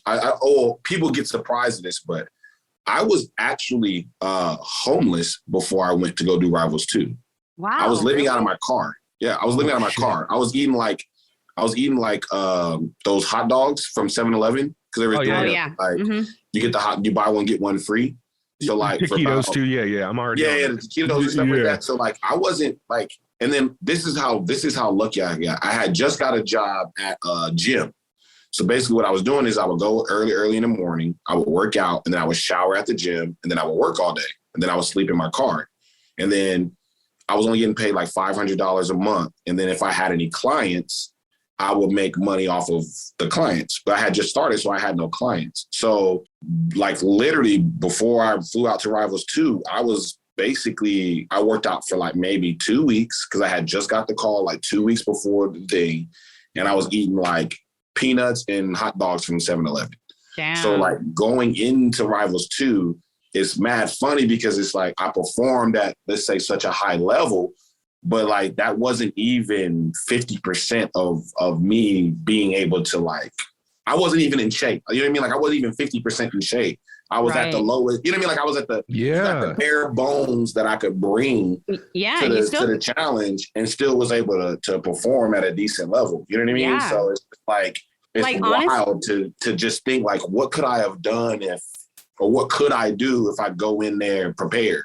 You know what I mean? Exactly. Yeah. Yeah. Because I mean, and that's the thing is that's crazy to hear that because like you said, because you still went in, you still competed at a high level and like you guys were still doing great in that final. If that stupid little kayak hadn't tipped over, oh my God, you guys could have caught up that second day. I think we could have caught them. I think you guys could have caught CT and West. A pretty like far angle. They were further down the beach than us, and we had more of a straight shot to the yacht. Right. But it was like once we tipped over, it was just kind of like that was it. Yeah, it was devastating. Like watching it, like I wasn't even there, and like obviously we're not even watching it live when it happens. It's already happened, but like I watch it and like my heart sinks. I'm like, oh, there, because they left us on a cliffhanger for that episode. They showed the boat tipping, and then it was like, and I like my heart sunk, and I was like, they're done, dude. Jordan and Marlon are out. Like, oh my God, this sucks. Cause I really wanted to see you and CT run against each other because I was voting for crazy. It would have you, Jordan, CT, and Wes in the final. Oh that would have been that's one of the best finals. Iconic. That would have been a absolutely battle. Iconic. It would have been a dog fight. Yeah, absolutely. And if MTV does that final like they do every other final where you have 3 teams competing at the end and you eliminate a 4th team. Right. In my opinion, Johnny and Frank get 3rd. It's a coin flip at that point on who does the math fastest and who gets through the eating right there. Right. You know, it's because athletically at that point, you guys are, you know, I give Jordan the edge on Wes and I give, you know, if you come in prepared, I might give you the edge on CT. I think you guys are pretty even. I mean, you know what I mean? At that time, I think it would have been pretty even. It would have come down to like a last minute deal or like it would have come down to the eating. We didn't eat fast enough and maybe they got a head start. It would have been something that close. Your college math class kicked in and you're able to figure out that problem a little bit quicker because I mean the body moving the bags, y'all are probably on par there. Kill that. Running. We would have killed that. I give you guys the edge on them because I know Jordan does like triathlons in his spare time. Yeah, he does like triathlon now. For fun. So like who does that shit? Yeah, look, like not me. I'm gonna be honest. Like I need to get in shape, but like someone's like, hey, you want to go run? I'm like, hell no, that doesn't sound fun. Like what? You want to do what? like I mean, like, oh, you want to go to the gym lift weights? All right, I can do that. You want to go run for 5 miles? Why? And then I gotta run back. Right. No, that's the thing. It's like, well, you want me to run there and back? You got a car there waiting? I got Uber. I got the car. It's fine. I got the Uber. Y'all are about to see the football jog for 5 miles. I'm not really jogging, but I'm bouncing while I'm walking, so it looks right. And a little shoulders bouncing back and forth. Like, bro, that's a classic football warm up. You know the football jog. Yeah. On the hop. Okay. Move the shoulders. That's it. Yeah, exactly. Oh man. But no, that would have been, I still think if we would have made it to that second round, that would have been a very, very, I think that would have probably still been one of the top finals. Like, oh, absolutely. Today. I think it would have made the final even more interesting, like I said, because it got to a point in that final where it became extremely clear that CT and Wes were just smashing Johnny and Frank. And there was no real competition. There was no competition for them. It was just kind of like, okay, well, let's just watch CT and Wes run through this thing like it's like they do it for fun every day.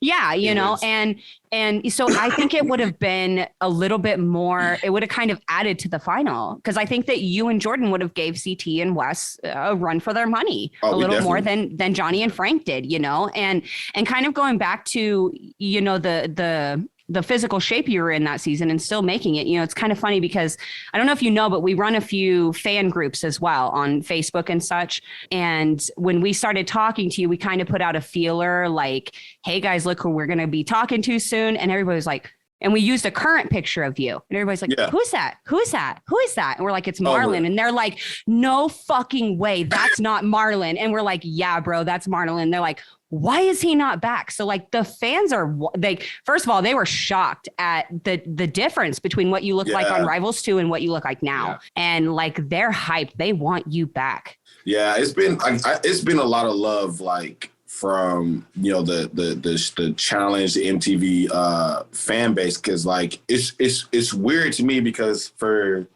I feel like it just kind of shows the impact that I was able to make, because to do one challenge and be this many years removed from competing and still have just as much relevance as a Theo or a Jenny or, you know, a Rogan, some of these guys, I think just kind of shows the impact that I made, you know, all in that one season. But as to why they don't bring me back, I don't know. But I think I'm back on their radar. Right. Yeah. Just because they have been calling for like all-stars. So I do think I'm back on the radar. I just, I don't know. I guess the timing's just not right, I guess. I don't know. Yeah, it's like finding love, right? You got to have chemistry, you got to have attraction, you got to have timing. If one of the three ain't there, it ain't gonna work. I mean, but to speak on what Corrina's saying, like, so this all started off with like us being in a Facebook group. We got between a couple different groups, close to like 15,000 people. Oh wow! So it's a large community.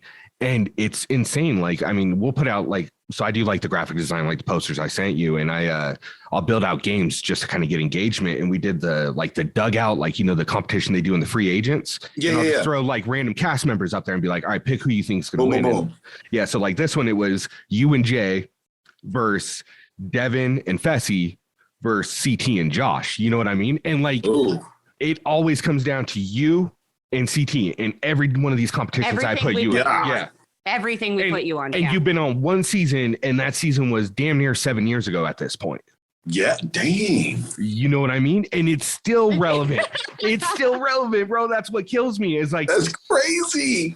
You need to come back, man. We need you back. Show them what Marlon really does. You know what I mean?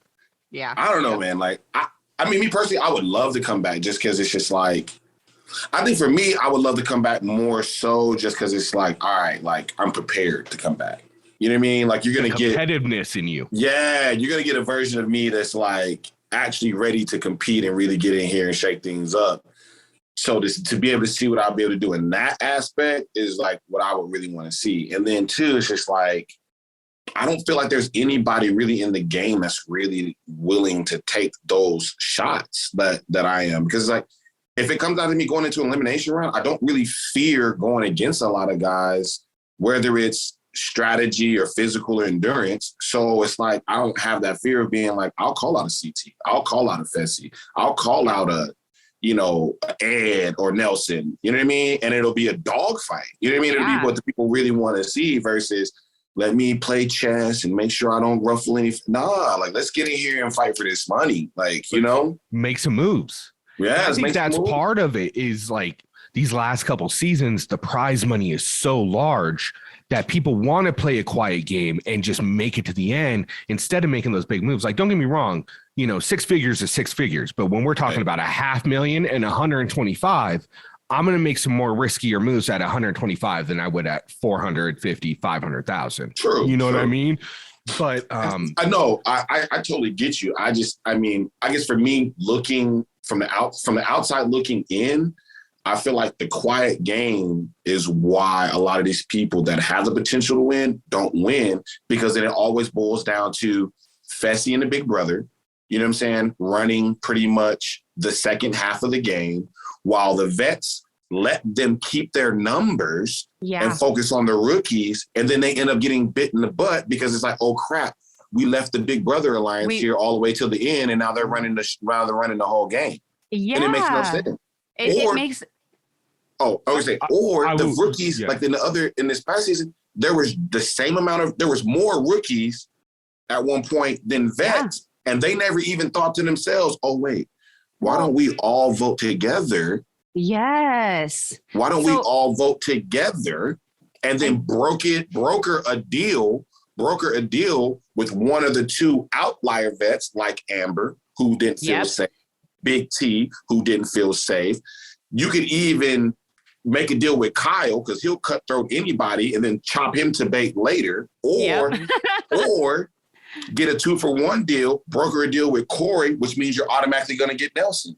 Yep. Or, if you're smart enough, working with Devin, because he's going to run you through that game that whole time. He's going to tell you what to do to keep the numbers right. Keep the numbers right. Yeah, exactly. And he doesn't want to, and he's 100% okay with going after Big Brother. So boom, you got all the rookies plus Devin, and then throw in a Nani or, one of these other outlier vets. Yep. Now y'all control the game. Yeah, exactly.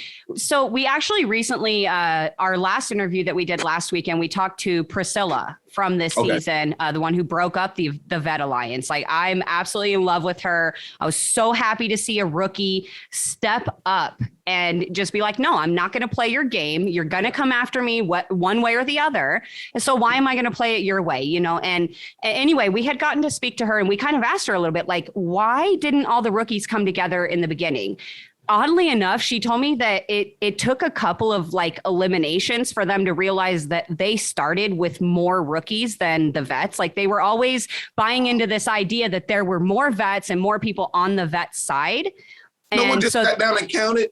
Yeah. No, so I guess the only person in the house who was all about rookies, let's get a rookie team, was Priscilla and then Kells. And that apparently is why Kells was kicked out so easy. And he was the one I was even as a CT fan, I'm like, he's the one that he's the only option here pretty much to take CT out in a physical, competition. I would have loved to see them go against each other, but the vets just sliced him in the beginning. And that's the situation now is there's nobody left. Who are you going to put up against CT now? Nobody. Skate to the final now. Yeah, he's skating to the final again. And every year, man, for the last 5 seasons, he skates. Even in World of Worlds, two. Yeah, when he did nothing to help the Brits, he did nothing, and they literally sat there and let him coast us all the way through. If I was them, I would have been like, look, if they're going to chop us off anyway, we're going to throw CT in because at least maybe he'll take one of them out. And then, exactly. You know what I'm saying?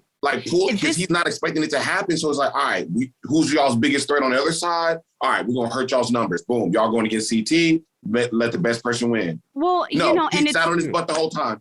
Exactly. And it's weird where that, to me anyway, it's weird where that fear stems from, because I see it, it comes from seasons like Rivals 2, seasons like Rivals 1, where, the entire cast was trying to get him out every single week and they couldn't get him out until the very last elimination right before the final. Seasons like The Duel, where he just smashed through the entire season and had that crap ending to that elimination with Brad at the end of the season. So I see where the fear stems from, but it's also guys, that was 23, 24-year-old CT. This is 41-year-old CT. Right. Let's look at his track record in elimination. I'm not thinking look at what he's done lately in eliminations. He got beat by Kyle. Okay. He got beat by Kyle in a daily challenge twice. He did the pole wrestle with JP and War of the Worlds 1. Yeah, that three-way pole wrestle thing, or ring wrestle thing. Yeah, so it's Kyle won. Okay, if it's not a puzzle, take that shot at CT because it's a very likely he's not coming back. I also do think that there's a little bit of fear built into how he showed up this season, because somehow he found some magical aging backwards fountain, youth fountain. And so I think people, so I think it's I think people don't know how he's going to perform with this new body. It's kind of hard to be is he going to be better? Is he going to be worse? Is he going to be the same? And, people are too scared to find out. And, even as a CT fan, I just sit back and I'm like, God, you guys are dumb. So here's my thing with CT. And it's, look, I have ideas, because you don't go from the shape he was in War of the Worlds 1 and 2 in Total Madness to where he's at now without a lot of help. And look, there's some supplements, he took something, there's some, and what, good for him, to try to want it back, to have that fire, to try to get it back. I mean, he said for 3 seasons he was going to come back, change, but so he finally got there. Jay had to kick his ass. Yeah, Jay had to beat him. Jay had to kick his ass to keep him, to teach him that lesson. But you know, with age, you don't really lose too much strength, right? You lose speed and agility. So a competition like Balls In is the perfect one. Like, that's when you take CT into. That's what you take know what I mean? That's where you take him out. Or, you know, where you got to climb a wall, wrecking wall or something like that, where you got to be fast and accurate. He smashed Leroy in wrecking but wall, he was also 29 when he did that. Yeah, he you know was. What I mean? He was in top shape. He's got a few years on him now, so he's not been and that's true. That's true. Yeah. But the situation is right now, who's going to take him out? Like, I mean, Nelson, maybe. Nelson's really the only person I think that has a real fair shot. Yeah, no, Nelson's the only one that has the track record to actually even be put on the same pedestal as CT. I think given the right circumstance, I think Corey could give CT a run for his money. Speed based like he did Darrell, he'll wreck him. Anything speed, Corey. Anything speed, agility, and mixed with a little bit of endurance, Corey is going to be up there. I love his evolution too. Watching what he's come from like bloodlines to where he's at now. Like I'm rooting for him low key. Like I've been rooting for him the last couple of years. I want him to get that W. I think he's earned it. Yeah. I think he's earned it too. I think this is what I think hurts Corey is everyone has noticed his evolution, right? It's almost like flipped. It's like Corey and Nelson are like two peas in a pod, right? Where Nelson's done all the work, but doesn't really get the credit for it, right? Yep. Whereas Corey has done the work, but doesn't have the same track record, but people are starting to see how much of a threat he is. Just because I think politically, he's starting to work the game a whole lot better than Nelson. So now people see Corey as that definite threat. So that's why I feel like he doesn't make it as far in the game, because people are like, okay, the longer we let him stay, the closer he's going to be to actually winning. And Corey's a guy that I think if he gets to enough finals, he's going to be like a CT, to where it's like, if we get him there, if he gets to that final, he's going to win. And that's the thing. People are so quick, like, oh, he hasn't won the final yet. Man, some of the greats took 7, 8, 9 years to win a final. 9, yeah. You know? Cara took a while. Cara took 8, 9 years. How long did West take? 8? So Cara took 8, CT took 9. Wes, I believe, was 5. Johnny Bananas was 5 or 6. Like that, so it's like to win on a rookie season, even honestly, just to make it to a final as a rookie is such a rare accomplishment in this game that it's like, you got to give people that time to build up their experience, build up their knowledge and their abilities, and to earn that win.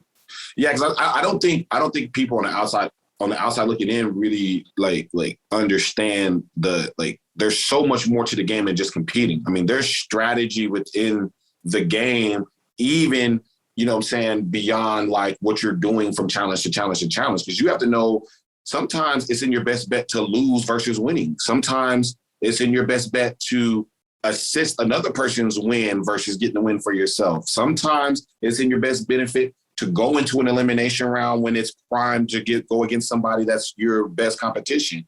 You know what I mean? Like there's so much other aspects of the game outside of just going in and performing well that by the time you even get to a final, you've probably drained your body mentally, physically, emotionally, that people don't understand. You have to make it all the way there and really understand the process of getting there and then how to perform beyond that when you're in the final. So it's going to take you 2, 3, maybe 4 seasons before you can really manage that whole process from start to finish. Yep. You know what I mean? You don't just jump in there and it's just like, I got it all figured out. It don't work that way. And we've seen it with all the greats, you know what I mean? Like, and, I honestly think you given the same opportunity that Jordan was given to come back from multiple seasons, you have 2 final wins at minimum. You know what I mean? Because minimum. I think that there's a certain number of past seasons. I'm like, dude, I would have been up there. You put you in battle of the bloodlines. Cara doesn't win, in my opinion. No. The biggest competition there was Banana and Vinny. Like, come on now. Like, bro, and my and I got a cousin that's like has the same football background as I do, so it's just like, you guys I would like, bro, like we going out here to get this money, bro. Like, discussion. We going out here it's over. And that final was cake. Like, no disrespect to Cara's win or anything like that, blah, blah, blah. But that final was cake. Like, yeah, they got slack for that final. Like, they got it. Really, Like, yeah, really, they got it easy. That's the best y'all could do. Like, yeah. I'm gonna catch some hate on this one, but both of Cars wins come on like the two easiest finals in the last 20 years. True. Bloodlines and Vendettas. Vendettas was pretty simple too. I can't disagree. Yeah. I can't disagree just because it's just like they were very beastie finals, and those were not. They don't compare. And here's my theme. Especially when you look at finals like War of the Worlds 2 and War of the Worlds 1. War of the Worlds 2 was brutal. War of the Worlds 1 was crazy. That was the one where they had to run like the one where they had to sleep. Was 1 or 2 the one where they had to sleep in the truck? And get the IV was 1 where they had to run the desert. And they had to run the desert like and they had to run the desert, bike the desert like the 50 miles through it. That was 1. That was one. That dude. Insane. Oh my Insane. God. You know, you compare it to a final like Battle of the Exes one, which was Johnny and Camilla, CT and DM, and then Emily and Ty. That final is like one of my top favorites because there was so much in it and it was so grueling climbing that mountain. And then they did that thing where you had to jump in that freezing ice bath up at the top of the glacier. What the F? Like, so to me, it's like, you know, I don't want to take away from your body. Yeah. And those are the finals I like to see. You know, I want to see, as much as I know it sucks for you guys, but you know, I want to see you guys push yourself through those things where I'm like, fuck no, I could never do that. But to watch somebody else do it is like, damn, that's impressive. I mean, when it's $1 million on the line, I mean, it's just kind of like, you know what I mean? Some shit. You can do some shit. And like, bro, you want this million? You want this million? I'm sorry. Did you say those were goat testicles? All right, fuck it. All right, it's a chicken nugget. It's a chicken nugget. Sauce. Let's go. Y'all got some Sweet Baby Rays, right? I think that just as easy as it is for fans to sit on the couch and be like, "Oh, that looks easy," I think it's just as easy for us to sit on the couch and be like, "Oh, I could never do that." But when you're in that moment and that adrenaline kicks in, and you're thinking about that money and you're thinking about your family, you know, maybe I could do it. Maybe, I don't know. But, you know, it's still just so impressive. Like I said, with those really hard finals to watch you guys like push through all that craziness and, you know, whether it's a win or a loss, those are the finals I like to see. And I think Marlon will probably sign off on this, like playing competitive sports. Like I remember the first time I put on pads and I played football, I was so fucking scared. I puked. Like I was so nervous. I didn't think I could do it. And then you take that first hit and you get up and you're like, oh, I'm okay. And then it's like, okay, I can do this. Let's go. Right, you know, it's one of those kind of things. And then it's like, you got the mentality of like, okay, now I want to be the guy that's like feared, or like I want to be the guy that's out here, you know, making the big plays. You know what I mean? Like you go from knees shaking, palms sweating, Eminem. Bro. Like, you know what I mean? Like, no, this is my field, fam. This is my field. You know? It's almost like you have to beat yourself mentally before you worry about trying to beat everybody else in, you know, whatever it is, the game, the final, you know, whatever the situation is. And, you know, 100%. So I like those finals that test that mentality and that heart in the challengers. And I just don't feel like Vendettas and Bloodlines was one of those. Nah, it really wasn't. It really wasn't. I mean, for me, I just feel like it just makes it so much more deserving. Like, you know what I'm saying? It's just like you really saw somebody like really overcome a threshold. You know what I mean? Like they really overcame like that wall and really just proved like I really am better than the people I competed against. You know what I mean? Like, and that to me just makes it more rewarding.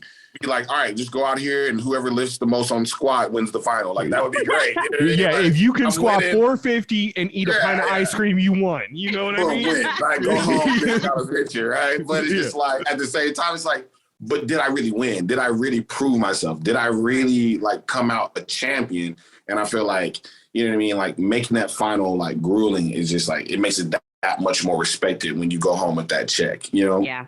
I think that's one of the main reasons Turbo's considered ranked so high is because he won that final. You know, he wins another final. It's just another guy that's one and done. He won arguably the toughest final. So people are like, you know, he is Mount Rushmore. Who knows? You know what I mean? I mean, he won though. I mean, he hands down won. There was no like question about like whether he deserved to win it. He went out there and did everything start to finish.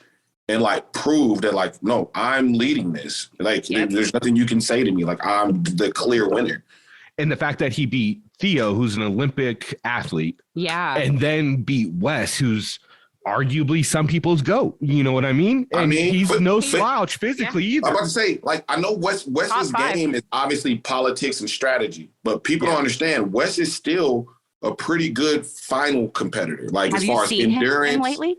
No, I haven't. Oh, go look at his Instagram. He looks like a damn animal. Well, when you're done. Man, you know who else has made a big change? Robert.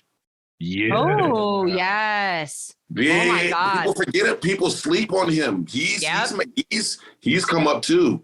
Like Robert has come up too.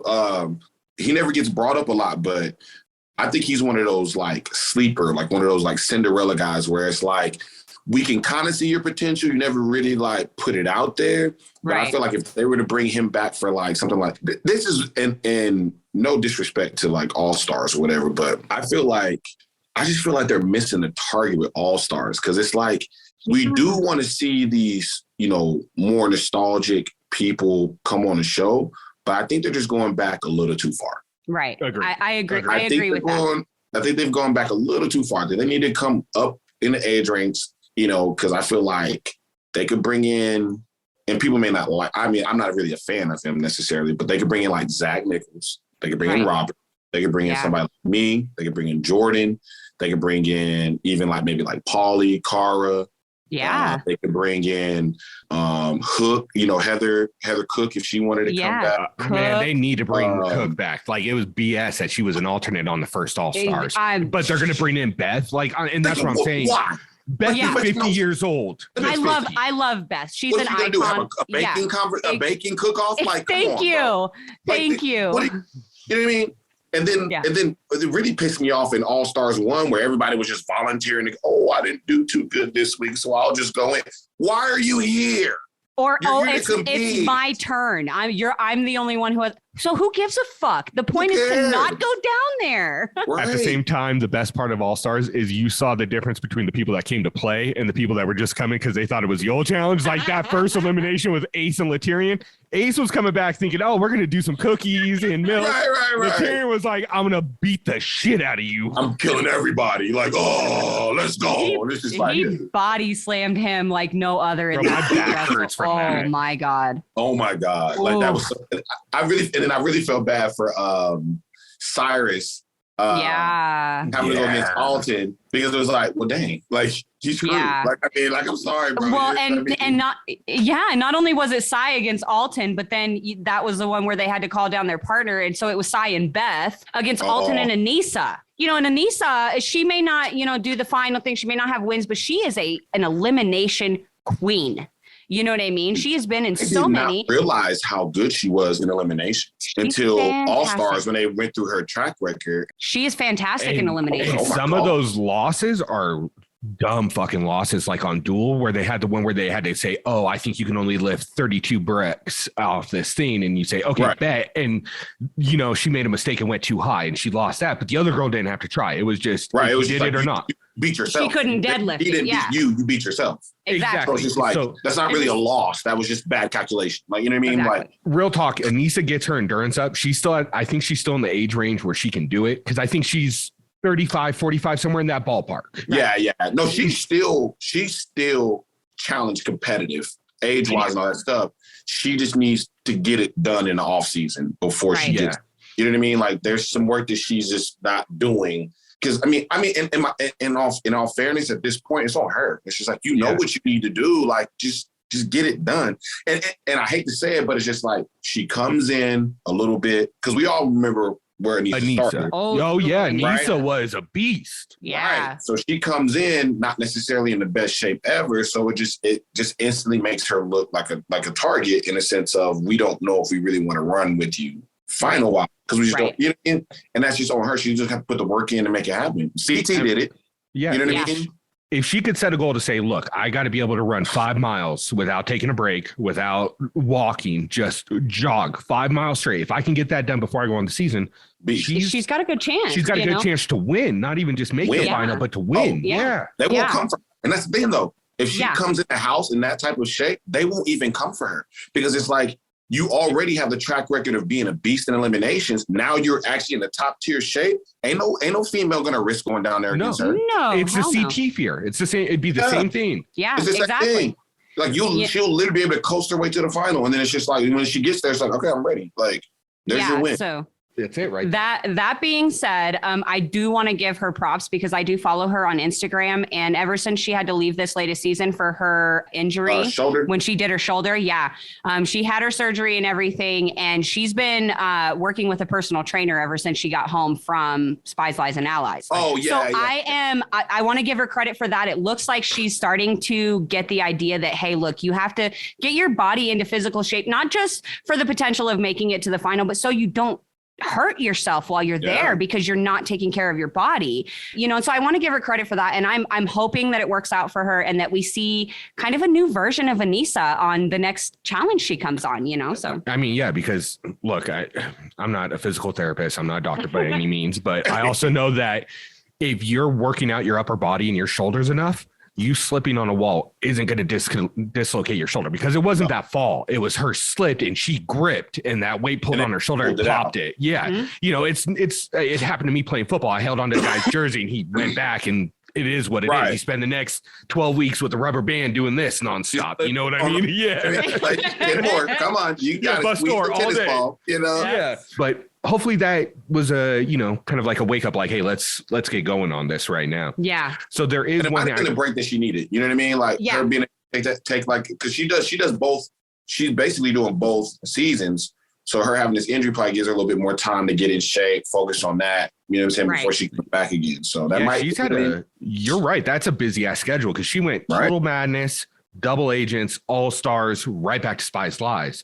Like exactly. That's she on All Stars 2 again? I don't know. I don't think she is. I don't think she's on. No, I don't think she's on 2 because of the shoulder thing. Yeah, right? I think you're right. I think you're right. I think they brought in Melinda and a couple others because of the shoulder. Yeah, okay. You're right. You're right. Yeah. But I mean, I got to ask you this because, not only were you a competitor, and you've got the inside knowledge on, some of the cast members that you've been in there with. Right. But you're a fan as well. Who's your Mount Rushmore? Like, who's your Mount Rushmore for the guys and who's your Mount Rushmore for the girls? You can give me top 4. And I get, same with the football debates. It's not always final wins that earns that spot on Mount Rushmore. It might be, Oh, yeah, no. I don't even look at, I really honestly don't look at finals wins just because the politics behind the game. Yeah. So, some people don't make it to a final because they're that big of a threat. You know what I mean? Exactly. So it's just like everybody already knows we have to get this person out of the house before the final or none of us are going to win, right? So that in its own respect puts you at a Mount Rushmore spot. You know what I mean? Yeah, so like to me, that's like Jordan. Like, Jordan's one of those, like they were just slow on realizing like dude's a beast. We got to get him out. Yeah, we can't let it, like we got to get him out as soon as possible, right? Yeah, the hand is actually a benefit because people think less of it, and they get surprised. He's still capable. He's still capable. Yeah, he's still capable. Yeah. Like people forget, he still has the thumb. So it's like, that's all he really needs. I get it, but he still has the capabilities of doing some stuff. You know what I mean? Like. Real quick, a little off subject on this one, but one of the funniest fucking moments I saw with you is when he was telling you the story about what happened with his hand. Oh, and he said the alligator body. Yeah, you were like, damn. I was like, damn. I was like, oh, shit, I probably should have said nothing. He was like, I got bit off by an alligator. I was like, oh. Trauma. I just brought up trauma. It's a trauma. Shit. Oh shit. How do I exit this conversation? Anastasia, what? You calling me? Yeah, okay. Coming over there. See you later, bro. Like, bro, I died on that one.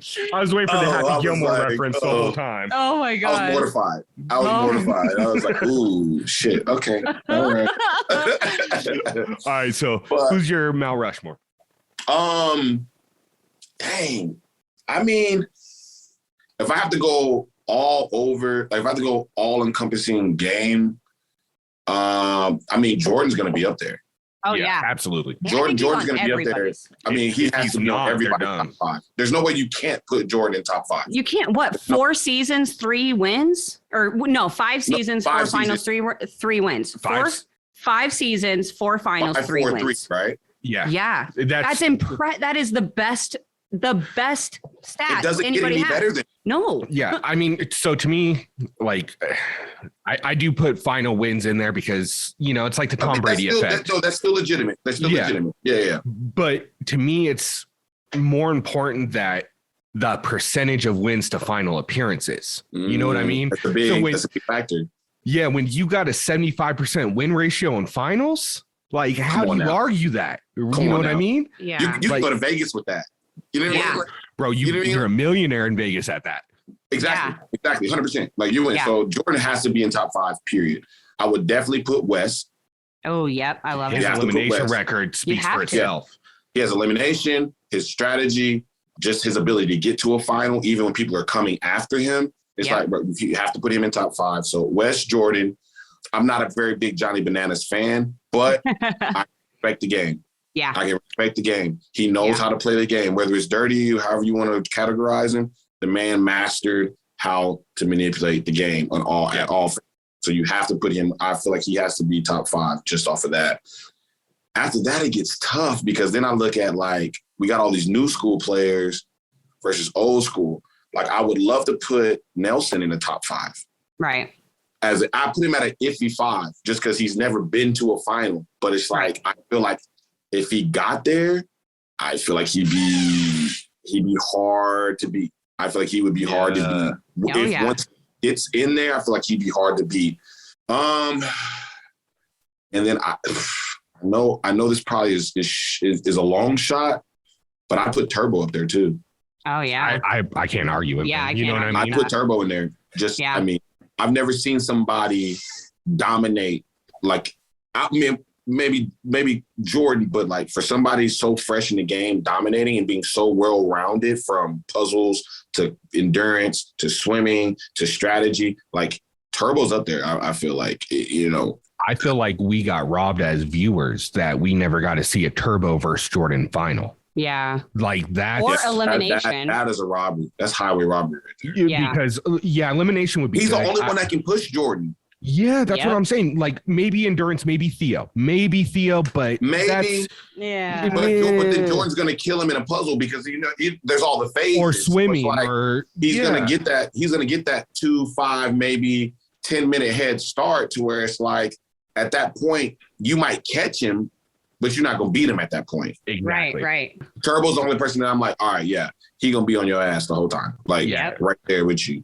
And I agree with that Bananas take because to me, it's like the Tom Brady argument. Like I can't stand Tom Brady, especially being a Falcons fan. I can't stand Tom Brady. And now you're going to the Bucks. And now you're going to go to the Bucks and we got to play you twice a year. So I really don't like you. But at the same time, man, you got 7 rings and I can witness greatness and I recognize greatness when I see it. So you're going to go. I don't got to like you to acknowledge your ability. Exactly. And I feel like, because we, being in this group and it's always hypotheticals, right? Especially in the off season, it's always, who wins this, and I feel like there's a couple guys that are on this list no matter what, but where you put them on that list doesn't really matter, right? It's just all preference at that point. Like it really boils down to like Bananas, CT, Jordan, Wes. Landon, Wes, Derek, Darrell, like those guys. About Landon. Oh my God. How did I Derek K. Derek K is a beast. Yeah, Derek K. Yeah. And that's tough for me though, because it's like it's tough for me to go all the way that far. Yeah. I feel like those are 2 different eras. We should get a split, right? We should get to split it. We really got two completely separate eras of the challenge, right? Yeah. And we're now coming in kind of to like phase 3. Exactly. So when we're looking at the challenge from the beginning to end, trying to pick a top 5 gets very hard. Yeah. Because you take the way they competed in phase 1 challenge, I don't think some of these guys in phase 3 would even show up. Well, I think that they wouldn't even take the call with the level of like how dirty and crazy physical the game was in that phase 1. I don't even think some of these new guys would even come. We've seen it happen. I mean, Darrell has one of the best stats in challenge history. He won 4 finals back to back to back to back, 4 in a row. Can't make it back, bro. Ever since he's came back in this new kind of era of the challenge, he can't even make it to a final. So I definitely see that point. And I think that we should, as fans, and I know we kind of make our own rules, but the fans, I have said this for a while, that there should be, like your Mount Rushmore OG and then your new school Mount Rushmore kind of a thing. You know what I mean? Yeah. Fans don't like that so much, but I agree with you on that. Well, it's just 2 different phases. You can't compare the 2. Yeah, I mean, anything pre-Fresh Meat 2 is such a different show and such a different competition. Whole different ball. No disrespect to Veronica and her 3 wins, but when we start talking about Mount Rushmore women, Veronica's not on my top 5. No. She ain't even in my top 10. No. You know, there's not when you got, not especially like when you got like the Caras, you got the now the Jennies, you've got Ashley, Emily. Yeah, like I mean, come on. Well, and considering, you know, like especially with Veronica, like all 3 of her wins, TJ wasn't even the host, and TJ's been the host for ever and ever and ever, you know, so it's like that's how far back those wins go. And for me, it's like I won't ever discredit her wins or try to take anything from anyone, because you know, everybody earns their win. But when you compare her 3 wins to, you know, like Ashley Mitchell's 2 wins, I still would take Ashley Mitchell, even though Veronica has more. I'm taking Ashley. Yeah. Period. Like no questions. It's not even like if they're like, all right, this is the defining factor on whether you're going to win or not. I'm going to Ashley. Absolutely. Every time. Yep. Like no question. Low key, I think Ashley's the most underrated player on the challenge right now as far as the women go. And that's the crazy thing is I don't think she's underrated. I think she's so highly rated that it makes it hard for her to play the game. Yeah, and that's true too. Well, I'm talking from the fan perspective. At the point that she's getting to the point that she doesn't do so well because people see her as such of a threat. Yeah, I'm talking more like on the fan base. She's playing at fan base wise. Okay. But no, you're right. Of like, do I play my game or do I be quiet? You know what I mean? Like, do I show how good I am or do I try to skate under the radar? Because it's like, think about it. Every time she pulls the trigger and tries to actually start playing the game, she becomes target number 1. Yeah, 100%. And you know, here's my thing with her is, and I said this to Corrina the other day after the episode, because they were talking about Ed and how he's playing with his heart and not playing with heart, right? Like he's letting his emotions guide him. And I looked over and I said, look, there's a bunch of vets on this team, but you can tell in the confessionals who the real vets on this show are. And it's CT and Ashley Mitchell, because every confessional they go into, it's nothing but facts the whole fucking time about the game. You know what I mean? And to me, like in the fan base, she's super underrated. Like nobody wants to put her up there with Cara and Evelyn and Emily. And to me, that's like she might not be as physically strong as like Emily or Jenny West, but her political game is in a different spectrum compared to theirs. Right. And that's my thing is like, you can't put, in my personal opinion, you can't give West a Mount Rushmore spot and then not Ashley, because they basically are the same player. Exactly. They're basically the same player. Yes. Yeah. You know what I mean? And that's the thing is like, I think people, I keep bringing this analogy back, and, you know, not just because you're here, but it's just the way I look at the fandom and the show is, you know, it's like trying to say who's the greatest NFL player, but you're trying to compare a quarterback and a middle linebacker. It's totally 2 different things. Like you know, you can't compare them. Like, how do you compare LT? You know how do you compare LT to Tom Brady? You don't make that comparison. Yeah, there's none, and that's kind of where it's at. I mean, I feel that. I do feel that.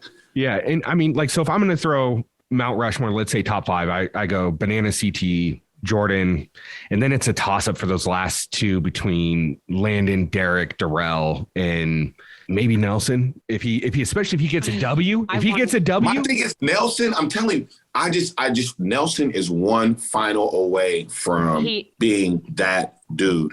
Just because Nelson, you can't put that many. And then this is the other thing is, who knows what would have happened if the one where he sacrificed himself for Corey in that season, if he hadn't gone down there, you're going to tell me he couldn't have made a final that season. Real talk. The final was, the last elimination. Real. That was the last elimination. If he hadn't have gone down for Corey, he was in that final and he had a shot. Real talk. I think Corey beats Rogan in that hall brawl. Yeah. I think if Corey goes down instead of Nelson, he beats Rogan. Nelson, Corey both make the final. Yeah. 100%. I love Nelson. That could have been his win. Nelson just has horrible strategy in hall brawl. Like he's trying to hold on everything. Like, no, man, just run. Run through the guy. Get low. You're already low. You're like 5'8", bro. You've got the lowest center of gravity in the house. Just lower that shoulder, bro. You saw when you went against wrestling in the middle of the thing. That's not the game. You wasting energy. And the only reason, and I know he could have done it because it's like, look what he did with Fessy. So it's just like, bro, like everybody thought Fessy was gonna bowl him over, and he fucking stood Fessy's ass up. Stood him straight up. Yeah, it was like what Tori did to Jenny. Yeah. You know? Oh my God. Oh my gosh, she wrecked her. That's got to be the most like. Tori's his favorite, so that's like his like moment. But that moment in the challenge though, because no one thought that coming. And then she comes out. Like when they showed it and they were going down there, I was like, well, we know who's gonna win. I was like, bye, Tori. I love you. I'll see you next season. Right. And what killed me is she hit her so hard that first time, and I'm thinking, okay, Jenny learned. She's gonna get low. She's gonna learn. No, she got fucked up even harder on the second round. I was like, I would have learned from the first round. Like, I should probably lower my chest or something because that probably hurt. You know what I mean? Like, right? Yeah. You know, there were a few scouts out there like, we might be able to make it work with her. right. Should we send her an offer? Maybe the form looked kind of good, you know? Like head was straight, neck was up. You know, she had good form though. It just, oh my God, that was probably one of the biggest upsets I feel like in a while because it was just like. Oh, it's up there with J and CT to me. Jenny, like you're a beast. Like it's Jenny West. Yeah, like everybody expected her to take Tori out in that. Right. It's like if anybody is gonna be you, that's even Jordan in his confessionals was like, dude, like I'm praying for Tori, but like I don't know, man. Like this doesn't look good. Hey, that's your girl. And that's his girl. Like he was getting ready to propose to her after that on the next elimination. So it's like that to me told me how intense that situation was for the people there. Like Tori was done in their minds. Well, and the fact that if you looked over at that American team, there's probably 8 championships sitting there between Cara and Ashley, Zach, you know, all those. And I don't remember exactly who was there at that moment, but there's that. But they all was like, Jenny's gonna win. They all thought it. Everybody was surprised. Everyone was like, Jenny's got this. Like, and look, dude, they were so shook when Tori won. When she came out and started screaming, you saw the fear of God run over their faces. I love that moment. Man. That was Tori's like make moment. That's what that right there solidified Tori in the challenge, like, you know, MTV fandom. Like it was like, okay, you basically just did the impossible. And I mean, I do feel like I do want to see her perform a little bit better. I feel like now I'm not saying her game is declining, but I feel social like she's not increasing. She's not going up. She's kind of stalemating a little bit. Yeah. I feel like when she first started and she was with Jordan, you know, Jordan isn't just a competitor. He's a high level, all the time, workout 6 days a week type of, you know, competitor. And so I think when she was, you know, dating him and with him and doing seasons with him, she kind of adopted that play strategy, right? Of constantly work. And I think now that she's away from Jordan, they've had their split. She's come back the last 2 seasons. It's kind of been more like play for her. You know, she's having fun with the boys. She's having fun with the challenges, hanging out with her buddies. You know, it doesn't necessarily feel like she's really there for the money and for the competition. I know she has that drive in her, and I'm just waiting for that to come back out. And I think right now she's just like having fun, which as a fan of her, I'm here for. But at the same time, it's like, you know, I want to see more from you because I know you're capable. I think she's got it. She just has to want it because a couple different things. One, I think she's getting paid good right now. She's getting paid good. She's not hungry. I think she's getting a nice little check, and she knows that she's going to get called back every season. And I think she knows she's politically at that point now where she's a solidified vet. So she knows that she can comfortably sit back for like the first 4, you know, maybe 5 challenges before she has to kick her game in. And that to me is just kind of like, it's disheartening because it's like there's so much more that she could be accomplishing if she would just stay in the game. You know what I mean? And that's kind of what I was going to say is like, if you see her on War of the Worlds 2, when she was fighting, she was putting up a fight because she knew she was going home. Her and Jordan were going home if they didn't win every damn time. Every week. So she was fighting and nobody was beating her in that. But then you see her go against Cam in that, you know, elimination when she didn't have anything to fight for. She wrecked Cam that first round. But once Cam was like, oh, I got to fight. I got to be here. And don't get me wrong. No, Cam's Cam is Cam's a to beast. me. Cam and Tori 5 years down the road are to me the new Cara. And this is going to be a bad analogy, not for her personality, but for her wins and her performance, like kind of like the new Camilla. You know what I mean? They're going to be right there, back and forth. Like competition wise, it's just like, these two are the ones to beat. Exactly. You know what I mean? And so I think she has to have that reason to fight. When she has that reason to fight and she's motivated to do it, I agree with you. I think she turns it on. She's in that comfortable spot. And I think, and then too, which I think is partly casting is they're not bringing anybody in to threaten her position either. I was just going to say, she has the most solid alliance in the house right now. She's got Devin. She's got all the BB people, Josh, Nani, Case. Like, she has one of the most solid alliances, and that Emerald team they're the team to beat, in my opinion. Regardless of CT on Sapphire right now, Emerald team is the team to beat, and Tori is set the fuck up on that team and with her alliance. So it's like free, just no cares, no worries. I'm fine right now. I'll worry about my position in the game down the road. I'm going to have fun. Which, kudos to her. Hopefully it doesn't bite her in the ass. I don't know. That's a great spot to be in. You know what I mean? Yeah. But it's like, I feel like she has a whole lot more to give, but they need to bring somebody in to put a little threat on her back. I think Casey could.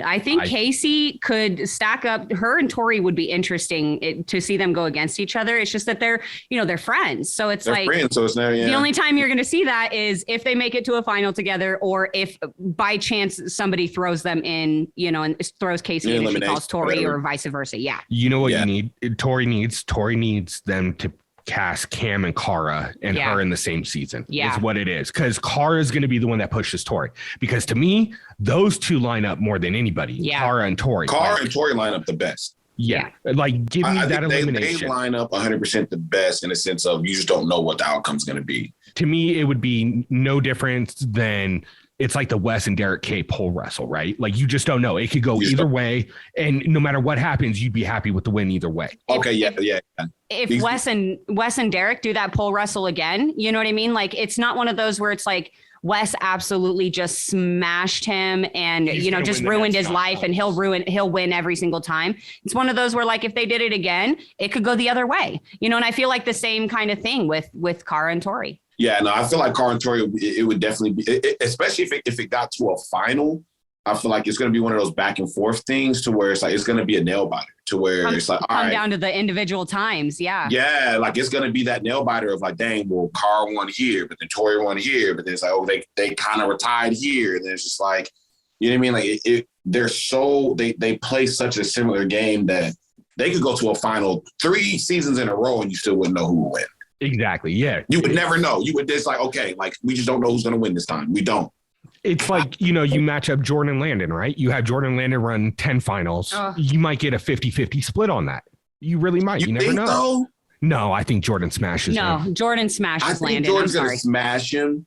I think Turbo Jordan is probably a better analogy. Yeah, I think maybe Landon pulls a few wins out of those 10, but overall Jordan smashes literally like almost anybody. And like he beat CT, and I think he would beat CT now. You know what I mean? Like, Jordan is one of those that marathons he's been training for. I definitely think that's what and like Jordan, like I was going to say, Jordan is one of those, bring him on, because I could see him as well being one of those to say, no, fuck that. I want CT down here in the sand. Let's do this. Let's do this. And he would have a possibility of taking CT out, 100%. So I don't know. I'm hoping that we see more capable competitors. Just bring back the people that are good at everything, right? Like, there's different levels of people, right? Like, you got Bessie, who's a really good physical competitor, but we don't know where he's at. Puzzle, eating, that's not great, right? Politicking, messy game. Yeah. CT, well-rounded across the board, probably higher than average at puzzles and eating. Physical, maybe wearing a little bit, but still nonetheless. But still up there. Yeah. Still top 5, right? Or top 10. At least top 10. At least top 10. Yeah. Same with Bananas. Bananas isn't great at anything. He's just good at everything. Very well. Politics he's amazing at politics. Yeah. Politics is his A1, and it's the same thing, like, there's those guys, like, I need that season. I need that kind of competition, because the closest we got was Dirty 30. And I love that season. I thought it was, man, that was stacked. Oh, and that's why, to me, Like if we're getting into, I didn't watch Dirty 30, but I looked at the cast and I was just like, ooh, that's gonna be a dog fight, bro. If you get Paramount Plus, you watch it on there, man. It's worth the watch. It's worth the watch. One of the best seasons. It is my favorite season, probably. Next to Rivals 2, obviously, like that sits above for very special reasons. CTU's first win, Wes's last win, Emily S won, and she's one of my favorite females to ever play the game. So like that season just sits a little bit different, but Dirty 30 is Emily and Jenny. Final. Dude, I want one so bad. I want her to come back. We got this rumor going around in the groups right now, what they're going to try to do for season 40. Like we've been talking about, like me and a couple of the other admins, and we're thinking they're going to try to do a Dirty 30 blowout where, in my opinion, is you can't be on season 40 unless you've been to a final. Like I would love that. Yeah. Like if you ain't run a final, you have to be a heavy hitter. Like you don't get the call unless you're a heavy hitter. Like no rookies.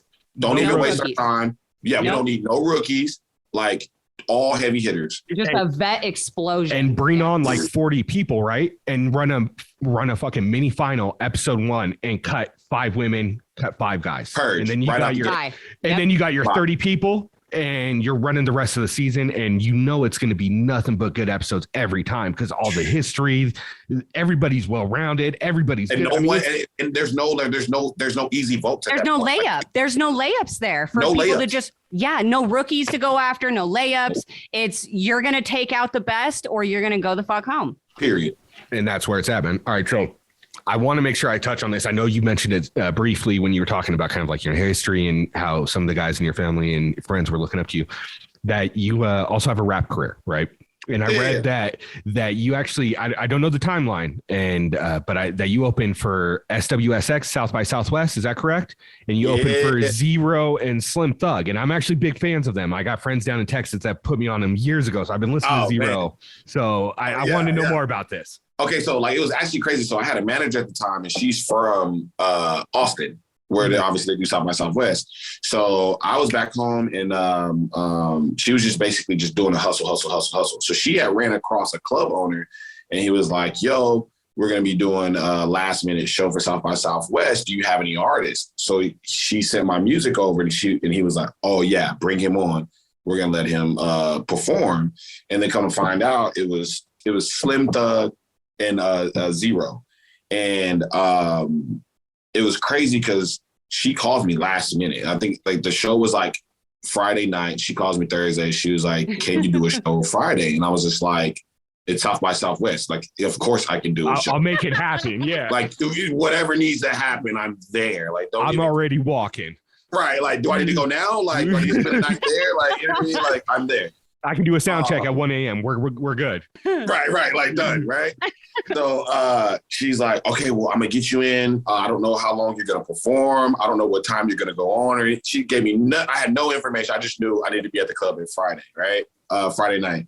So then we get there, and like, you know, they come in, and they come in, and like they're all back there or whatever, and like I'm just trying not to fanboy out because it's like awkward to be back there, like, you know what I mean? You know what I mean? Like can I get your autograph before I go on stage? You know, like, but they actually were cool. They were super cool, super chill. Like I thought Zero was gonna be like mad, like a-hole, but you know, he's just pretty chill.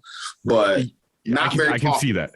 I can see that based on his like music. Yeah, he's got some great music, but yeah, on a personal note, it'd be like, "What's up? I'm gonna stay over here." Right, like air pound you from over here, brother. You know, you know what I mean? He was chill, just cordial, just like, "Hey, what's up?" Whatever. So I went and did my show, and they were there. So obviously they heard my set, and then I came back, and they were like, "Hey, that was you out there?" And I was like, "Yeah." They was like, "All right, man, like, you know, your stuff's dope. Keep going," or whatever in this case. You know what I mean? I'm sitting there in my head thinking like, "All right, man, yeah, bro, cool, bro." You know, I leave. I'm like, yes. You know, all hype. Like, "Oh, they just said my stuff is dope. Yeah, bro, I'm good. I'm gonna make it. Yes." You know, see this hand was dapping it up with him right here. Right. I'm dapping him up. You know, imaginarily in my head. You know, from all across the room. You know, but yeah, no, it was just one of those weird things, just being in the right place at the right time. Like, you know, and. You know, yeah. Because you know what's funny is because I was actually gonna go out of town that weekend. I wasn't gonna go to South by Southwest that year because I lived there, so I normally go a lot. So I wasn't gonna go. So she called me like the right time, because otherwise I was going to be going out to, I think I was going to go to Houston to meet some friends or whatever. So, but it was fun, man. But I mean, I've opened up for a lot of people. I've opened up for Yin Yang Twins, Mike Jones, Oh, no shit. What? Snoop Dogg, Little Flip, cool. Lil Twist. A lot of Texas rappers he's naming right now. Okay. Yeah. Oh, I know. So I was telling her a couple of months ago. So one of my really good friends I grew up with moved out to Austin, Texas, and probably about like 2005, we get back in touch, and he's like, "Man, you got to listen to these musicians." And so he puts me on like everything from Swisher House to Zero, so Mike Jones, Chameleonaire, all that. And I was like, "Man, there's an underground scene in Texas that nobody really knows about." And it's Swisher House, bro, they ran the scene for it. Like Swisher House put like so many people on. Like that was freestyling. Like you didn't even. This was back when like in Texas, like you couldn't write a song. Like you had to freestyle. Like it was like, no, you don't write songs in Texas. We don't write. Yeah. I don't think I heard a normal speed song out of Texas for about 6 years. It was all chopped and screwed. Yeah. Screwed. Like if it wasn't screwed and chopped, it wasn't getting played. Like it was just, you know, it was just like sorry. Like, but nah, yeah. I mean, the Swisher House era was when I came to Texas when I was in 7th, 8th grade.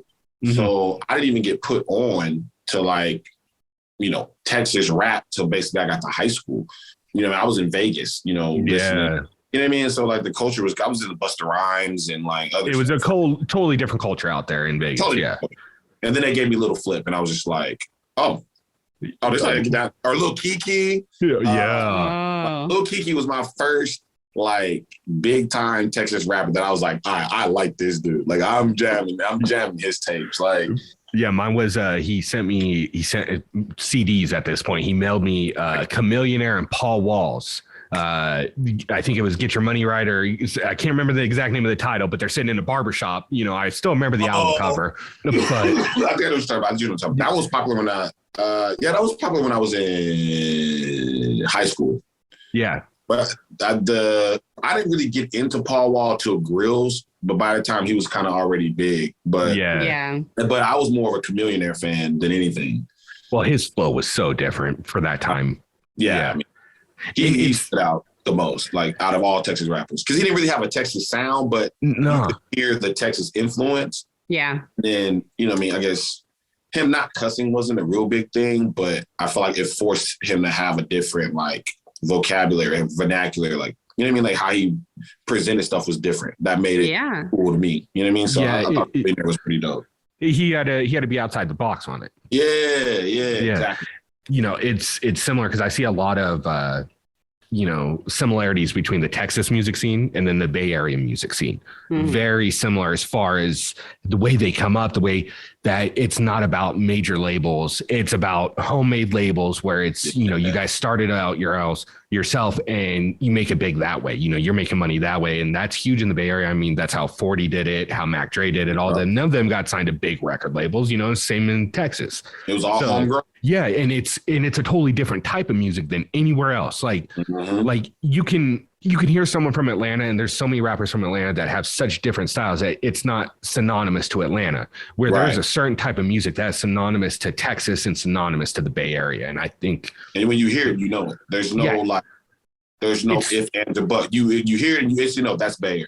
That's Bay. That's the culture and the feeling. It's everything behind it. And it, you know, it's one of the reasons I'm a huge hip hop fan. I love these different areas, and you know, Corrina's in it as well. She's done interviews. Like this is right up her foray. Her previous experience was hosting music shows out here and doing interviews and record recaps. Yeah. So like that's her forte. Like mine's more like marketing and then just being a fan. But you know, so with that, like, it's very like it's mad funny because it's like if you meet anyone who like is just kind of on the surface of hip hop, they don't really understand like all the different like layers of just like all different versions out there. You know what I mean? Like it's like hip hop or rap, whatever you want to call it. Like it's such a big umbrella of so many different types of just everything in that one genre that is crazy. It's the evolution. It's like, you know, talking about what rock was in the 60s compared to all the different genres of rock in the 90s and 2000s. It's the same thing with rap. Like before it was just, you had gangster rap or you had like East Coast hip hop. Like that's it. Now you got alternative rap. You got, you know, all this other stuff. And I mean, it's just, What? I'm just going to say this. So long story short, way off subject with hip hop. So in high school, we had a German foreign exchange student, right? And he was really into hip hop, and he brought some German hip hop with him. Oh my gosh. My God. Bro, I'm going to tell you right now, I swear I thought I was listening to someone talk about Satan. That's what it sounded like on there the whole time. Like the German language isn't a pretty language anyways. No, it's already aggressive as it is. Like, and then you throw in. Like, are you upset? It's like, no, bro, I'm normal. I can't tell like that. Like that sounds like fighting words. Yeah, bro. Like, first of all, I don't appreciate the disrespect. You know right. I don't like the tone that you're taking with me right now. It sounds very disrespectful, you know? So then I heard that and I was like, bro, I got to get out of this room. I can't listen to this no more. I'm going to go to hell for this. It's like, I'm not coming over to your house ever again, bro. Like, no. Yeah, unless you're putting on Jay-Z, it ain't happening, all right? Right. Oh, my God. So, great. I mean, it's hilarious. Marlon, man, we've already taken up 2 hours of your time, man, and it feels like we've been talking for 20 minutes. I literally just looked at the time and I was just like, oh goodness, I didn't realize it was going by that fast. Yeah. But with that being said, man, I've absolutely loved having you on. And one thing we want to make sure is I know that outside of the challenge, you got a lot of other stuff you're working on, and we want to give you the opportunity to promote whatever you want to promote, with us. I mean, the big thing right now is I have been working on some music. I do want to. I plan on putting out this upcoming year. So I will have some music coming out, that'll be a little bit later on down the road. The big thing though is before the year is out, I'll be dropping my streetwear line. Ooh. So it's going to be BBG streetwear. So bodybuilder gang, BBG streetwear. It's actually more catered towards like fitness heads. So it's going to bring a lot of the streetwear vibe, more fashionable stuff, but for fitness people. So we're going to start out with like hoodies and tees and beanies and different things like that, but just kind of bringing like, I feel like there's nobody, like everything in the fitness culture is so just like either like gym or like at the house.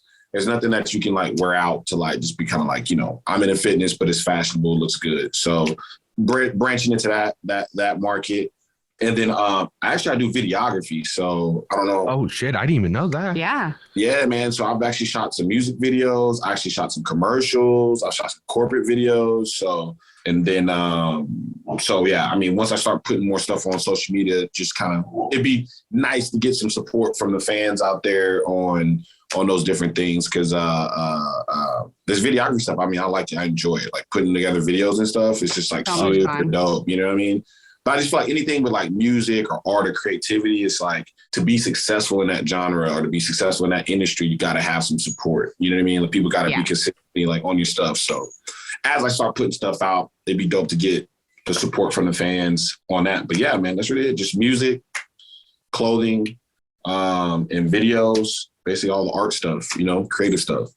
You have some music out right now that people can find, like if we were to go on to like Spotify or anything like that? I got one song out. It's called Catch a Homie, but it's not like about shooting and killing anybody. It's just, well, no, it's like my music right now is kind of taking a transition more to like paralleling the difference in like fitness and traditional like trap rap. You know what I mean? Like the trappers are pushing pounds. Well, I'm pushing pounds too, but it's more towards fitness and weight. So I'm bridging this kind of metaphorical, I guess, gap between just the hustle and the mentality of like, I'm out here hustling, grinding, doing a lot of things, but from a fitness perspective, that's pretty synonymous, I guess, terminology wise with trap.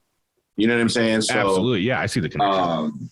I'm just trying to give a different spin, man, just because like I'm over it. I call it the gangster rap stuff at this point. Like I get it. But it's just like after I look at stuff at like what happened like Nipsey Hussle, like that's just like so disheartening. Then it's like we had Tupac, we didn't learn from Tupac. Then we get Nipsey Hussle. Then y'all, it's just like, you know what I'm saying? And Nipsey Hussle was one of the few guys that he didn't glorify the life.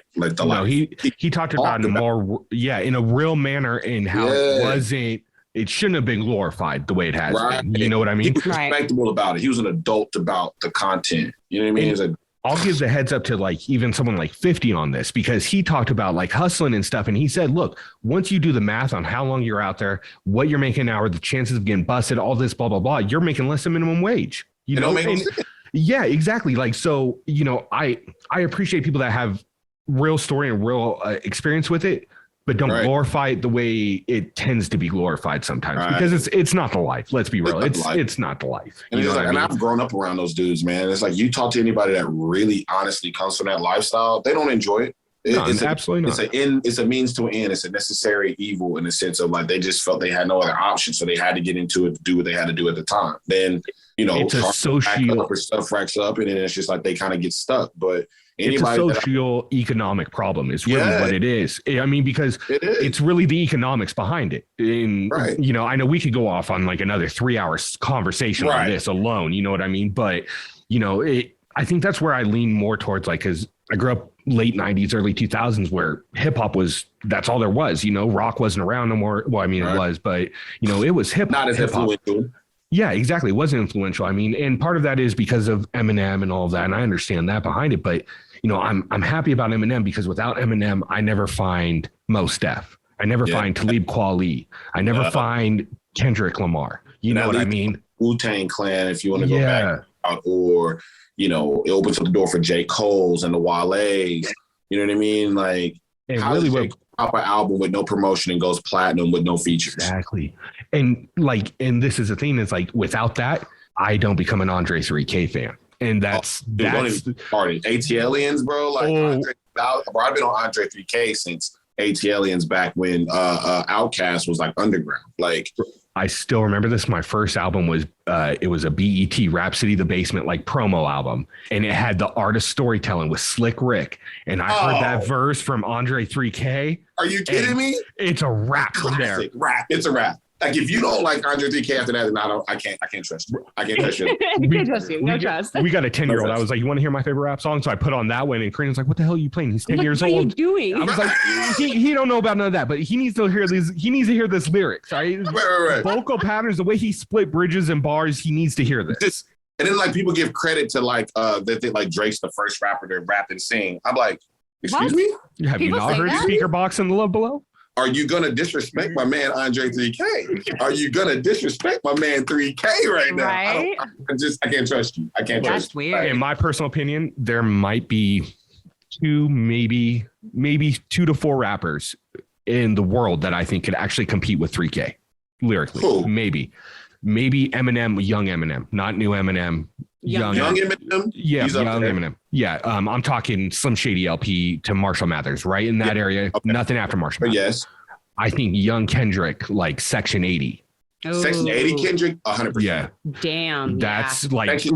Section 80 is like, if he was already mainstream and put that album out, it'd be a classic. Iconic, yeah. ADHD, Rigor Mortis, Ronald Reagan era. I mean, every... Michael Chant. Oh my... Like, how do you even conceptualize that? It's the only album that I can listen to, and it feels like it's the first time I listen to it every time. Yeah. Mm-hmm. I mean, it's the only rap song. Rigor Mortis is the only rap song that I physically cannot rap along with the guy. Yeah. No, you can't do that. You can't do that. No. And I mean, like, I grew up with Bone Thugs, so like I'm ready for the, I'm on that. I mean, you can get in there a little bit, but like, no. Rigor Mortis, after about 2 bars, I'm like, I'm just gonna listen. Turn the volume up a little bit. There it is. That's it. All right. You know what? If I want to rap along, let's go ahead and grab ADHD. Let's do that. Yeah. Right. You know what I mean?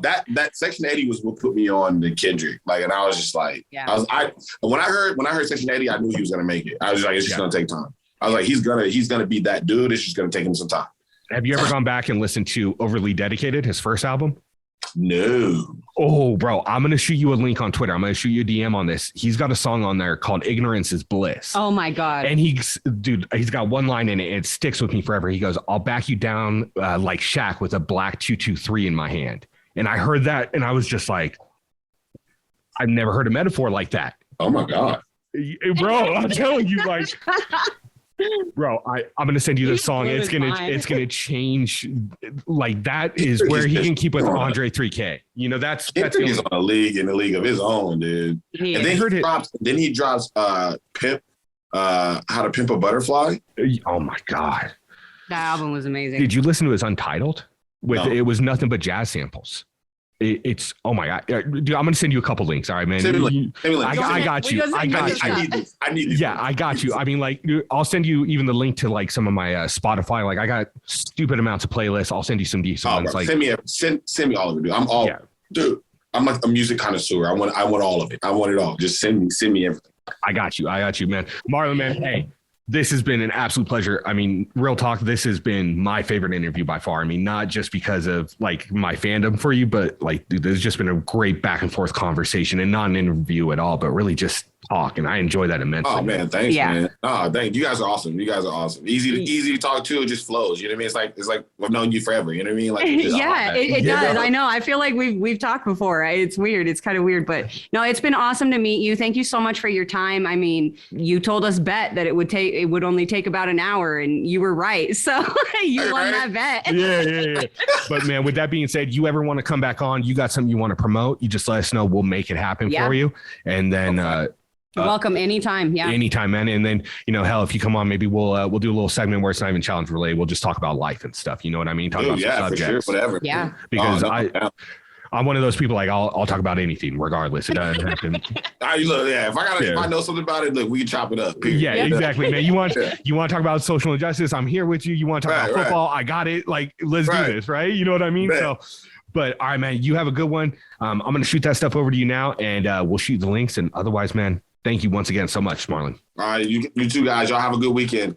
You too, thanks. You too, man. And best of luck to you, man. All right, man. Appreciate it, guys. All right. Bye. That was fucking... Holy shit. That was... Oh, my God. That was like the coolest fucking interview I've ever done. And not just challenge. I'm talking like my entire history of interviewing people, musicians. That was probably the coolest fucking interview I have ever been part of. Wow. Yeah, I mean, look, I've been a fan of Marlon since I've seen him on Rivals too.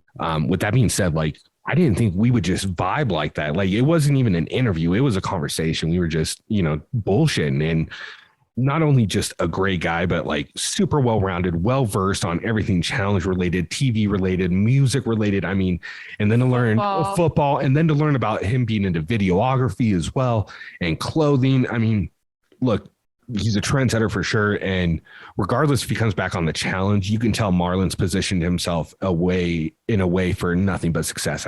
And I'm rooting for him hardcore. That bank account is getting big. Bodybuilder clear, BBGB getting rich. Gang shit, moving pounds, slang shit. Tryna double dollars, got a couple range quick. Used to be broke, couldn't cope.